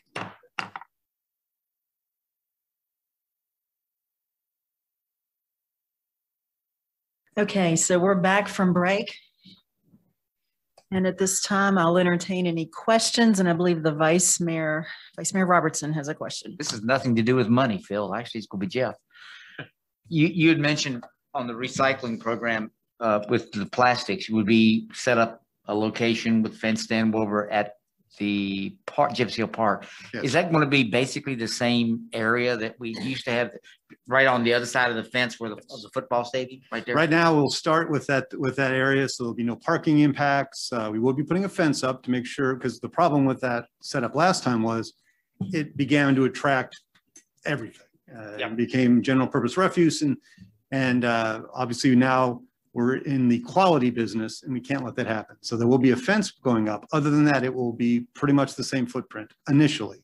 We'll see as we grow into it, if that's too big, if that's too small, or if there's a different location, but that's where we plan to start. Is it going to have to be manned? I'm sorry. That's all right. I think we had a follow-up with And that's Vice Mayor. probably what. Okay, go Yeah. Is it going to be Councilman like Holmes. just open like 9 to 5 or 9 to 6 and manned during the day? Is Yes, so in order to meet the requirements of the vendor, it will have to be tended. So there will have to be a city employee there keeping tabs on what's going on to make sure that we are generating the quality material stream we need. So instead of 4 people on recycling trucks driving around, there'll be one full-time and one part-time initially, individual whose job it will be to tend the recycling center. Again, as we get a feel for what the demand is, we'll go through there and we'll adjust the hours as well. Obviously, something like that, you need to be open on weekends, at least have some availability on weekends to help folks out. And we'll talk about days when we open early, days when we stay open late. We'll work through some of those details as we get a feel for how it's being received. Madam Mayor. Vice Mayor Robertson. All right. One other follow-up real quick on you're going to have maybe one full-time and a part-time to begin with, but are they going to be able or trained to you know, be able to break down, okay, look at this, this is a number one, this is a 4, this is, I mean, they're going to be able to, people bringing all this plastic in, be able to know where to separate it into. Yes, we will. Again, we're going to avail ourselves of some of the training materials that the folks in Harrisonburg have created up there. I know we'll probably going to crib off their homework for a while early on until we develop our own playbook. But yes, we will. That is the plan, that we will put folks out there. We're not only knowledgeable, but remember, this is going to be a very public-facing position. So we're going to make sure we put the right people out there to interact with folks. All right, Councilman Claffey. And as a follow-up, where are we going to store all this stuff? I mean, once the bin gets filled up and the gentleman pulls it out and puts an empty bin in there, where are you planning on storing all this? Because it's going to take a while to, you're going to have different rates of accumulation. Right. And I think there's be different options that we'll have. Initially, we'll probably start by using our recycling trucks. They already have the bins there, and then we'll collect there and then dispatch those as need be. The miles they generate running to and from Sunoco is still significantly less than the miles they generate hitting every driveway in town. So the reduced mileage on the trucks. And then if one particular commodity, whether it's cardboard or plastics, is getting great, we can go to skips, from skips to roll-off dumpsters. We have some options to kind of sort out. But it is going to be, that's like I said, we're going to have to keep a close eye on our operating costs, that we aren't so successful that we run ourselves into the ground. Councilman Holmes. I imagine Harrisonburg has signage for each dumpster that tells what can go in it, with maybe pictures and things like that. So it'd be really easy for somebody to figure it out. Yes, and we will follow suit. There between we're looking. Now this is an FY22 initiative. We may or may not be ready to roll it out right on July 1st, but it will be something that we will get after as soon as we're ready to do it. Between now and then will be an enormous education and communication effort to let everybody know we're doing it. Largely to help, to help put the good news out with the bad, right? Again, like I said, recycling plastic and not doing curbside are forever linked in this program. So we need to get that word out, let folks understand it. And I plan to be speaking about this quite a lot in a lot of forums. Earth Day is coming up. I fully expect that I will have many opportunities over Earth Day weekend to talk about this. We are going to get that word out. We're going to make it as difficult as possible to miss the news of what we're doing, why we're doing it, and how folks can participate. So this stuff will need to be, like if it's a container that they had milk or something, it needs to be rinsed out and all this stuff, paper pulled off of it. For the 1s and 2s, there's no need to remove paper. The 4s and 5s will, and again, because now we're dealing in individual commodities, there'll be individual quality requirements for each that we'll have to keep tabs on. So, but that'll be one of the things we'll tell folks. If you're bringing in your 4s and your 5s, the really dense plastics, those are going to have to be delabeled. But the 1s and 2s we can take just clean. Probably do like a mailing to everybody in town or something explaining this, or would that be the easiest? Doesn't that go with your water bill? We can certainly plan to put inserts into everything we send out to all of our customers to let them know. Again, it will be a multifaceted communications plan. And we'll take advantage of this time as we flesh out the details to start with sort of the general tone of what we're doing and why we're doing it, and then walk into the much more detailed, right down to that when you drive up to the center, here's where this goes, here's where this goes, and if you have any questions, you talk to this person here. But Councilmember Claffey. As a follow-up, you're still going to recycle newspapers, you're still going to recycle glass. Are you going to sort glass by color the way Augusta County does? No. Okay. It's all going to the landfill to get crushed. So how many different scenarios do you imagine having to divide your how many different collection vessels do we think we'll have? If you're going to have 5 for plastics, and then you're going to have 1 for newspapers and 1 for glass, and what initially are you going to do aluminum versus steel cans separate? Yes. We'll have aluminum cans, steel cans. We may be able to mix those two. There are vendors that will take that. I think Sunoco takes those mixed now because they have the ability to separate them themselves. But what we're going to do is we're going to create the quality material streams we need to access the market we need to market. Yeah. So it might, if we feel like we need to separate the cans into two separate in order to be most efficient, then that's what we'll do. Okay, Mr. Johnston, it says here under pros, no impact for refuge fees. Are we eliminating the refuge fees? No impact means the rate increases that were on the books can be deferred if we go away from curbside recycling. The 26.5% increase that would be required to continue curbside recycling would not happen. But by having the recycling collection rather than the curbside, we're still going to have the refuge fees. Yes. Okay, I can hear it coming now. I'm still having to pay the fee, but you're not collecting my curbside trash. I can hear that. I can hear that. Oh, as can question coming. No, and then that's a legitimate concern. But if they but the two options on the table are a fee increase with curbside recycling, but without plastic, or no increase with plastic, but without curbside recycling.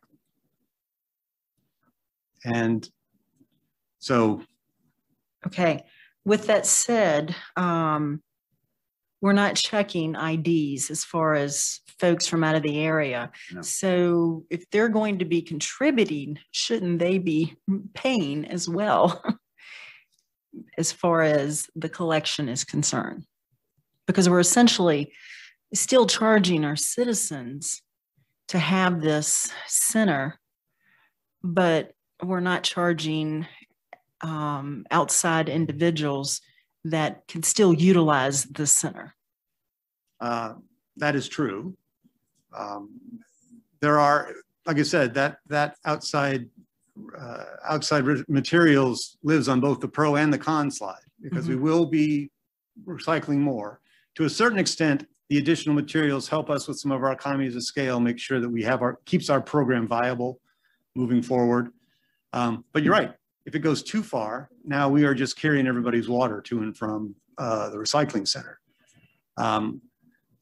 It will be something we'll have to keep tabs on. If we are in fact too successful, if we are getting more materials than we can handle efficiently, if we go well beyond our historic levels of recycling, that would be an indication that maybe we might need to put some controls in place. We'll watch it carefully. Okay. But I'll be honest, a bit of a happy problem.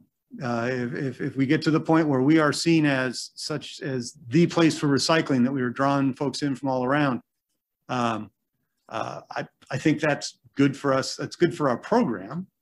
And we can put some controls in place to limit it, but I don't want to start that way. I would like this program to get off to as rollicking and rolling a start as possible.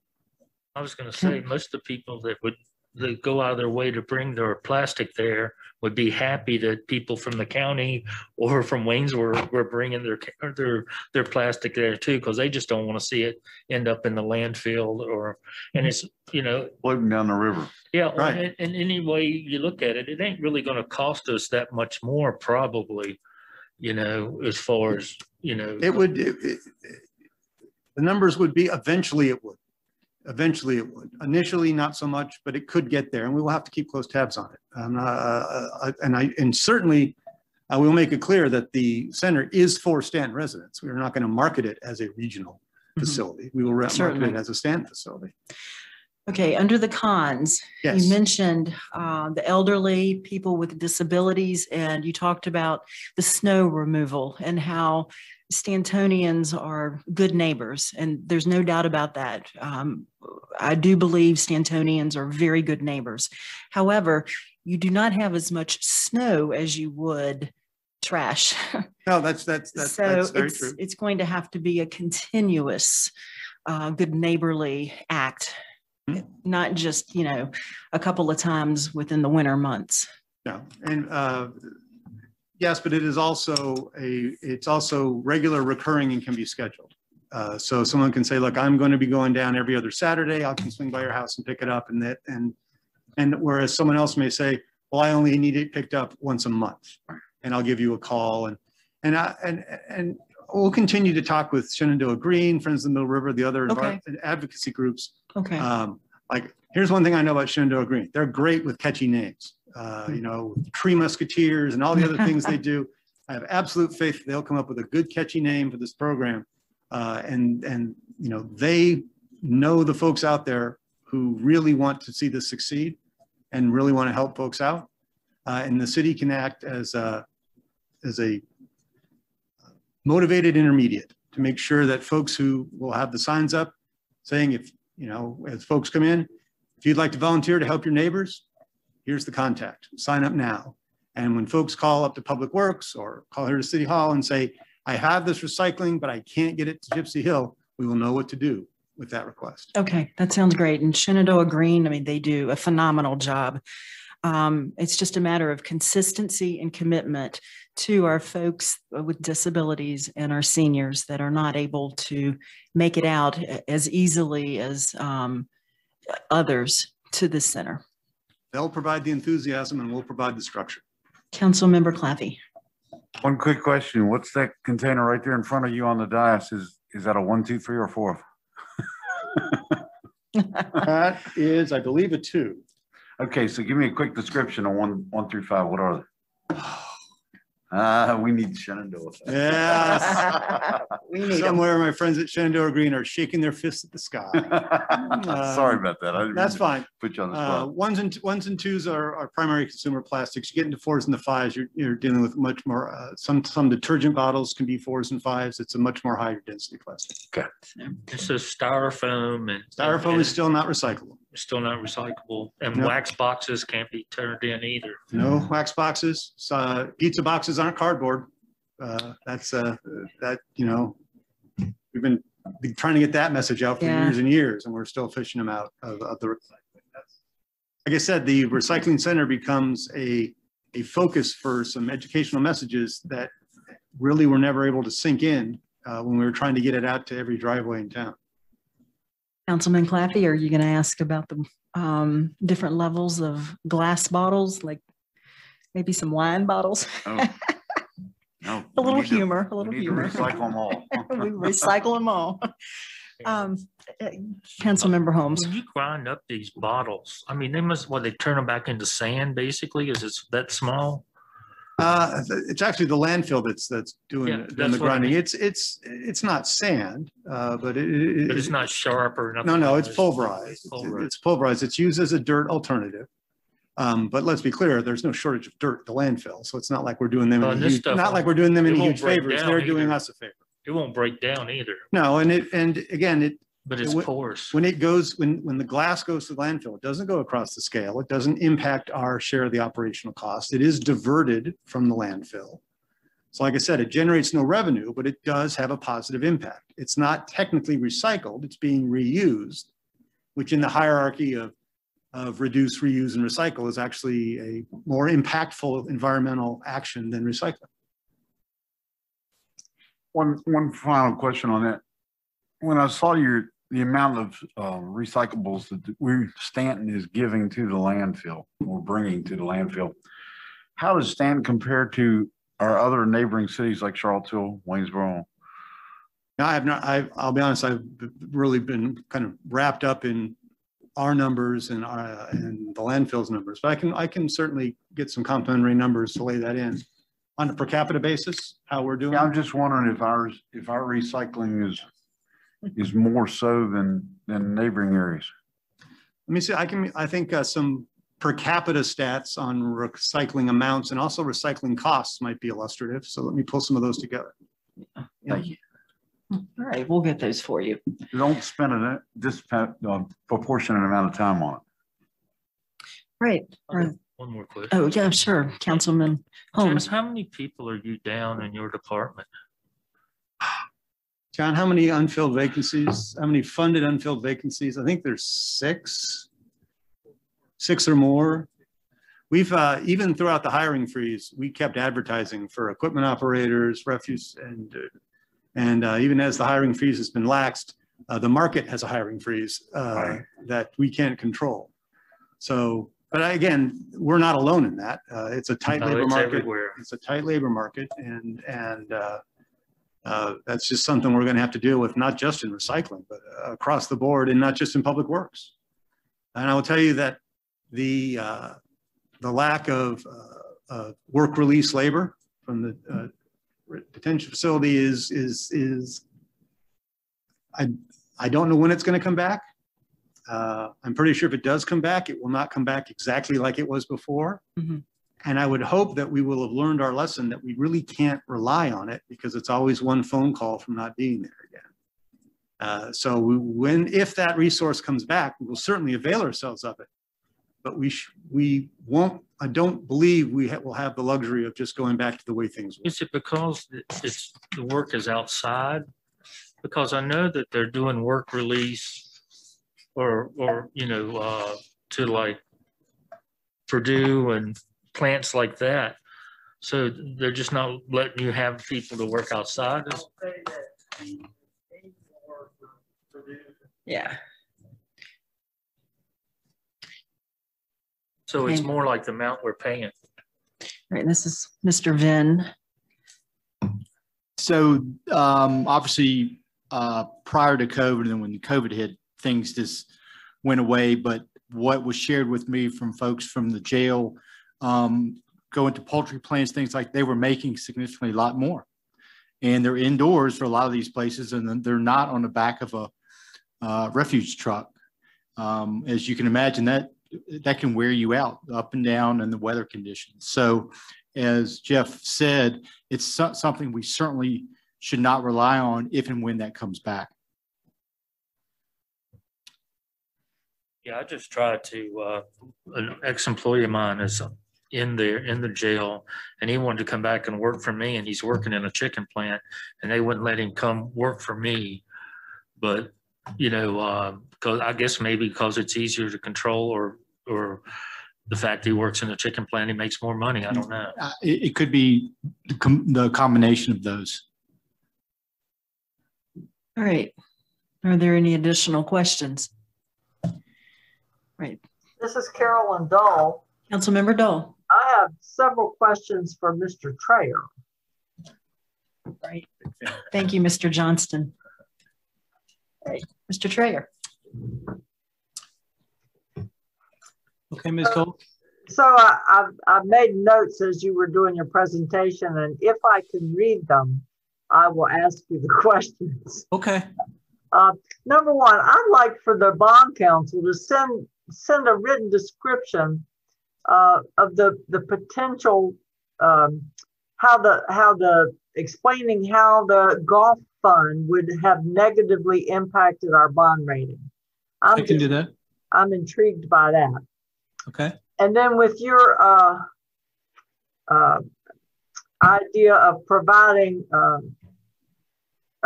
P&Ls, I guess, for the golf course, I would also like to get the data on the people, like how many Staunton residents, have used it that month or whatever period of time you're doing, and like year to date. Okay. And then finally, with on the expense side, if it's a direct expense, fine, but if it's an allocation such as mowing hours or any of that stuff, I'd like to know what the allocations are. Okay. Okay, then with the jail, I was looking at their budget, and they've got a lot of like CIP type stuff in it this year.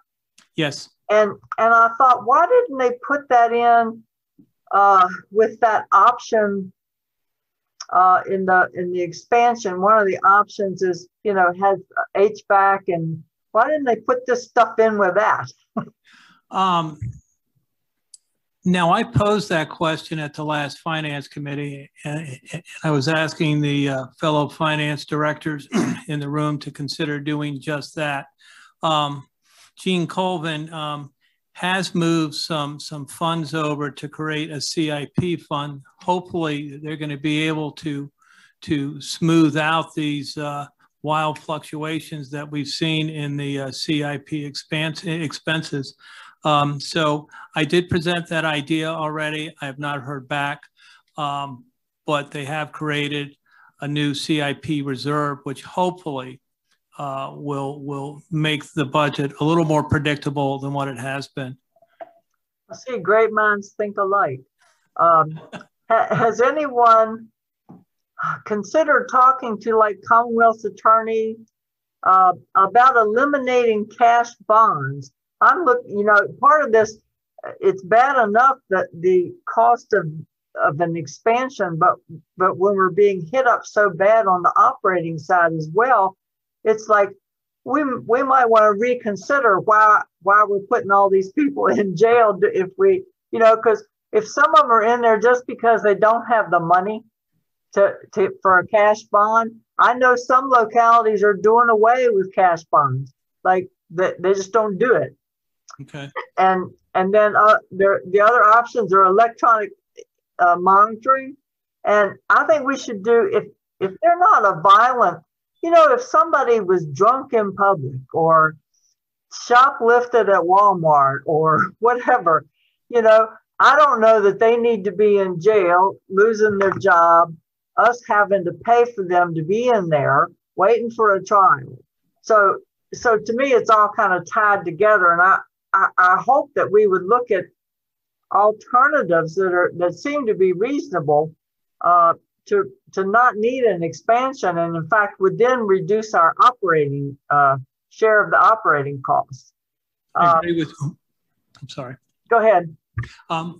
Truly agree with you. I think that it really is going to require the 5 localities to get together and meet with their prospective judges and Commonwealth attorneys to try to see what programs they feel are the most effective, and perhaps we can expand upon that. Certainly with the winds of change with prison reform in Virginia, I do believe that the population is going to naturally decrease, and with the legalization of marijuana as early as 90 days from now, that too has to have an impact. While very few prisoners are in there just for marijuana violations, if any, but there are numerous parole violations simply because they stumbled and used marijuana when they were out in parole, and that was a violation and got them back in. So yeah. I do agree with you, ma'am. Yeah. And along with that, sometimes I wonder if the 5 localities need to get together and have just like a meeting with all the elected officials there and have presentations, for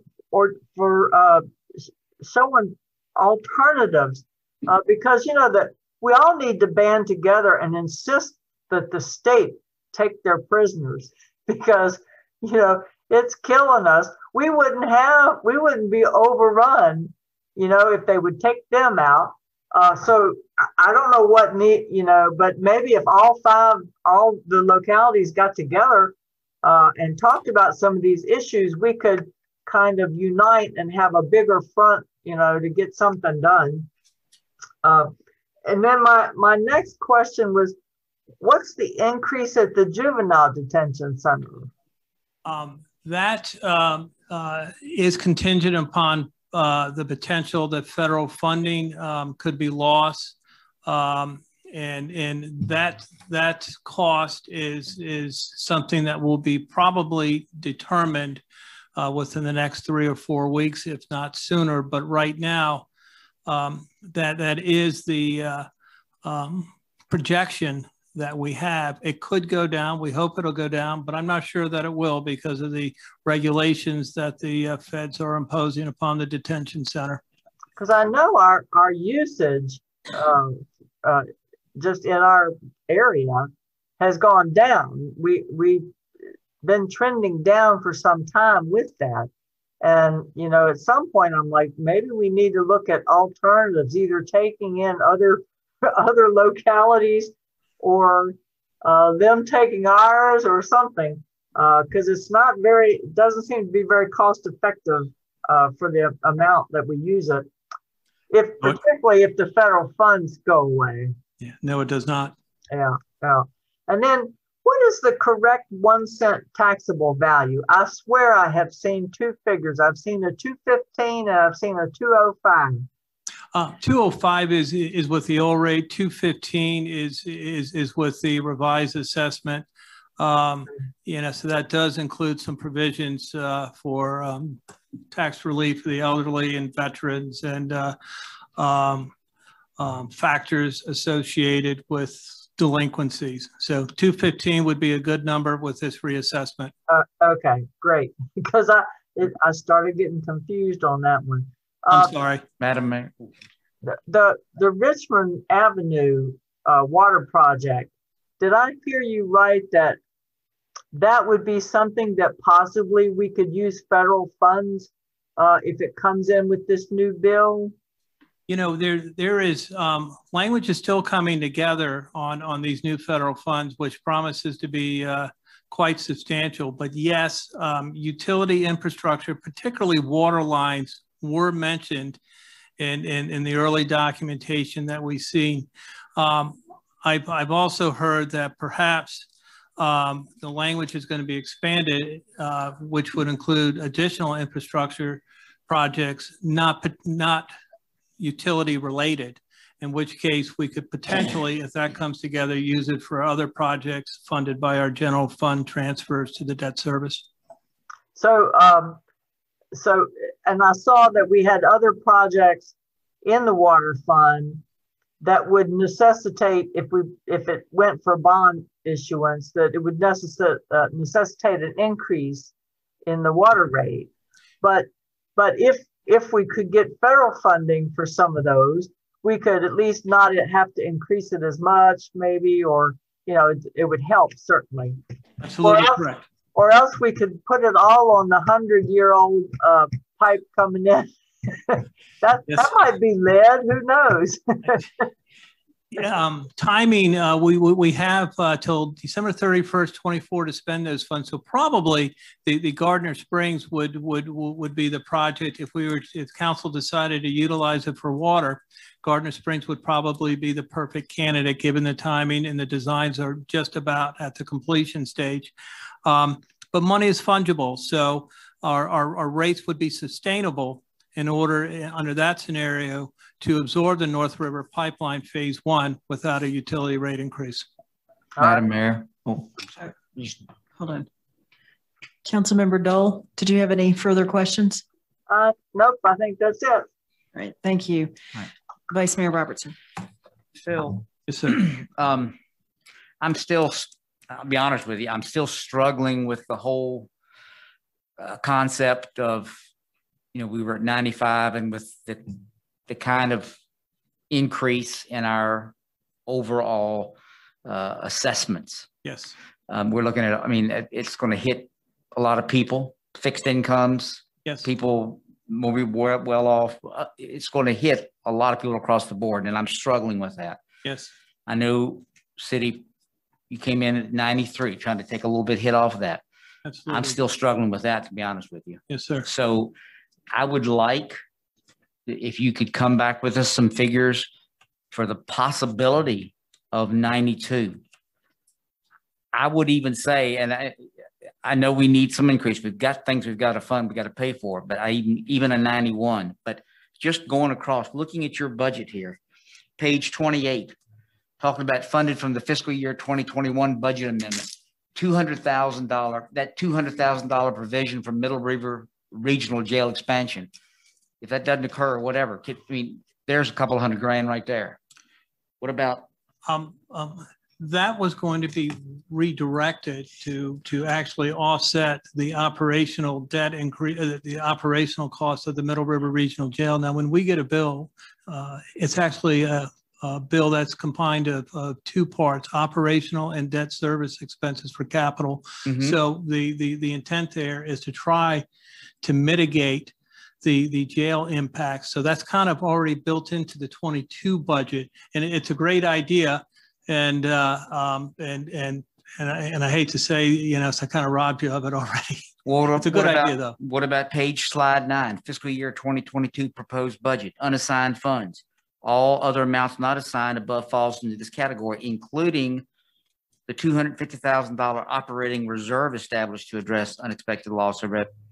Okay, so what we're trying to do, I mean, we've budgeted the full amount of the unassigned fund balance in FY22. Haven't really dipped into the $250,000, but again, that's one-time fund. What we're trying to, but the whole goal of this budget was to try to minimize the impact of the taxes with the real estate taxes. But we've been up against such headwinds that it's hard to get around it. When you look at the additional costs with the jail and the juvenile detention center, coupled with additional costs for health insurance and VRS, we don't have anywhere to go except to dismantle structure and reduce service.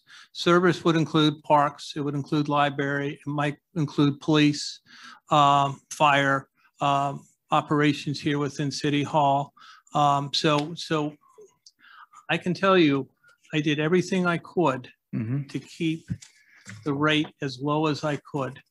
And if we're going to sustain current operations, then yes, we can always reduce, but it will have some impact. We can run those scenarios for you, but I can't dip into reserves farther than I've gone because I've emptied them. Okay. What about, and I know I've talked about that as well. What about, there's quite a bit of unpaid taxes out there, people that owe that, you know, for not just 1 year, many years that haven't paid some taxes that we possibly can collect to make up some difference. I spoke with the treasurer about that, and couple things. You know, we know with the interest and the penalties associated with it, we're not going to lose this money. At some point, the property is going to transfer, and we're going to be able to obtain that back taxes plus the interest and the penalties. One other humane factor is that I can say that our treasurer is not real excited about throwing many people who might be elderly or out of work out on the streets. So that does play into the factor, but he tries to work out with these individual property owners, actively reaches out to them. I know that we sold, I think, 10 or so properties on auction about a month ago. Okay. I think more rounds of that is coming. I can't speak, you know, for Rick Johnson, but certainly he can come at another work session perhaps. Okay. Okay. Well, just if you can come up with some different scenarios with, you know. Yes. 92, 91. I can do that. I appreciate that. Yes, sir. Councilmember Clappy. I don't know if this is for you or for Steve, but I know last fall we had the presentation from the people from Ellicott City up in Maryland about the flood damage, and I'm looking here on the stormwater fund balance. We've got available of $1.3 million, and we have $2.6 million available in the sewer fund.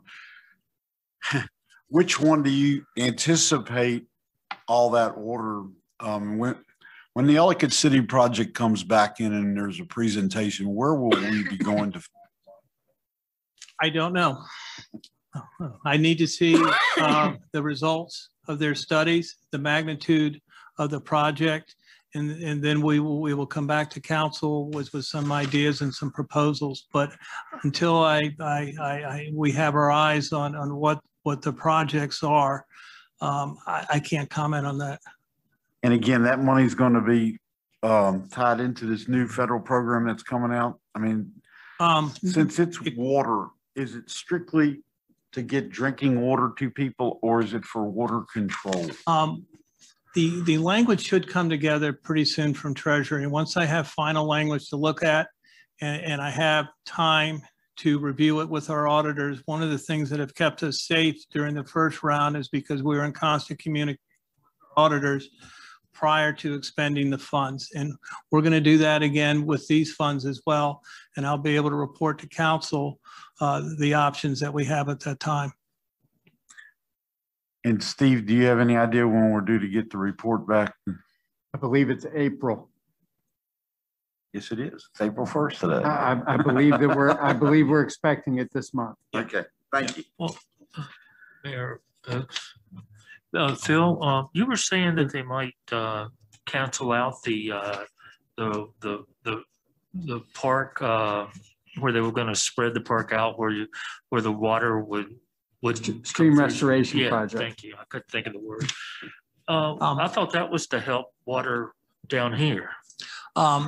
We do have a placeholder in the 22 budget for that, but again, until we get the report and see what the recommendations are, that is subject to change with council's approval. Well, we have a lot of things coming on the books. I mean, maybe a new place for the police station and maybe some repair to the fire station. And so there are a lot of things that we kind of keep kicking down the road. And it seems like, I mean, Public Works doesn't seem like it seems like it gets the end of the stick a lot of times as far as funding. Because I mean, they actually came in under what some of the other departments did, and I think seems like that's an easy place to cut. But you know, we have water breaks and everything else. So I know we got a lot of work that needs to be done there. So I'm not against leaving the tax rate as high as it is, but I think we should consider some of those things too coming down the road that we're gonna have to fund somehow. thank you. This is Carolyn Dahl. Councilmember Dahl. In terms of that Gypsy Hill stream project, didn't that have something to do, or aren't we counting that with our MS4? One of our efforts with the MS4, which I don't know a lot about, but I was pretty sure they were using that to kind of meet some of our requirements. Yes, that is true. And I'm not as fully versed as, say, Mr. Vaughn might be, or some of the folks in engineering, but you are exactly right. And again, once we get our study and we see what's recommended, perhaps we can substitute projects and gain those same credits. It's all contingent upon what we receive back within the study. Okay, thanks. Yes, ma'am. All right. Are there any additional questions or comments? Okay. We have our next budget work session, which will be part of our regular work session on April 8th. And that will begin at what time, Mr. Rosenberg? 5 p.m. There you go, 5 p.m. Okay. Yeah. And it's a full schedule for both the work session and the regular meeting. Prepare yourselves. Okay. And we'll also be having the public hearing on the budget on April 8th as well. That's correct. Yes. Along with 3 other public hearings. Okay. All righty. So Should be a late night. should be a good meeting. Bring us more figures, Phil. Thank you. Thank you to everyone for all of your work on presenting the budget tonight. All of us on council, we certainly appreciate all of the hard work that's gone into creating this budget. And we will continue to discuss the proposed budget at our next meeting. Also, the recycling center is considered a pilot program. If that is the route that the council decides to take, it will simply be a pilot program just to see how things work out as far as a recycling center versus curbside. I plan to be back here every budget season talking about recycling and revisiting that decision. All right. So if I can generate enough data to make a permanent decision, I will ask for one. I certainly don't have that today. Okay. And I think the increased transparency will help address the radio silence that we've had for the last 2 years about recycling and prevent us from getting too far afield. All right. Thank you. Thank you. Councilmember Holmes. Thank y'all, one and all. Jeff, I got one more question. Do you know if there's any grants out there that are available to help us set this up?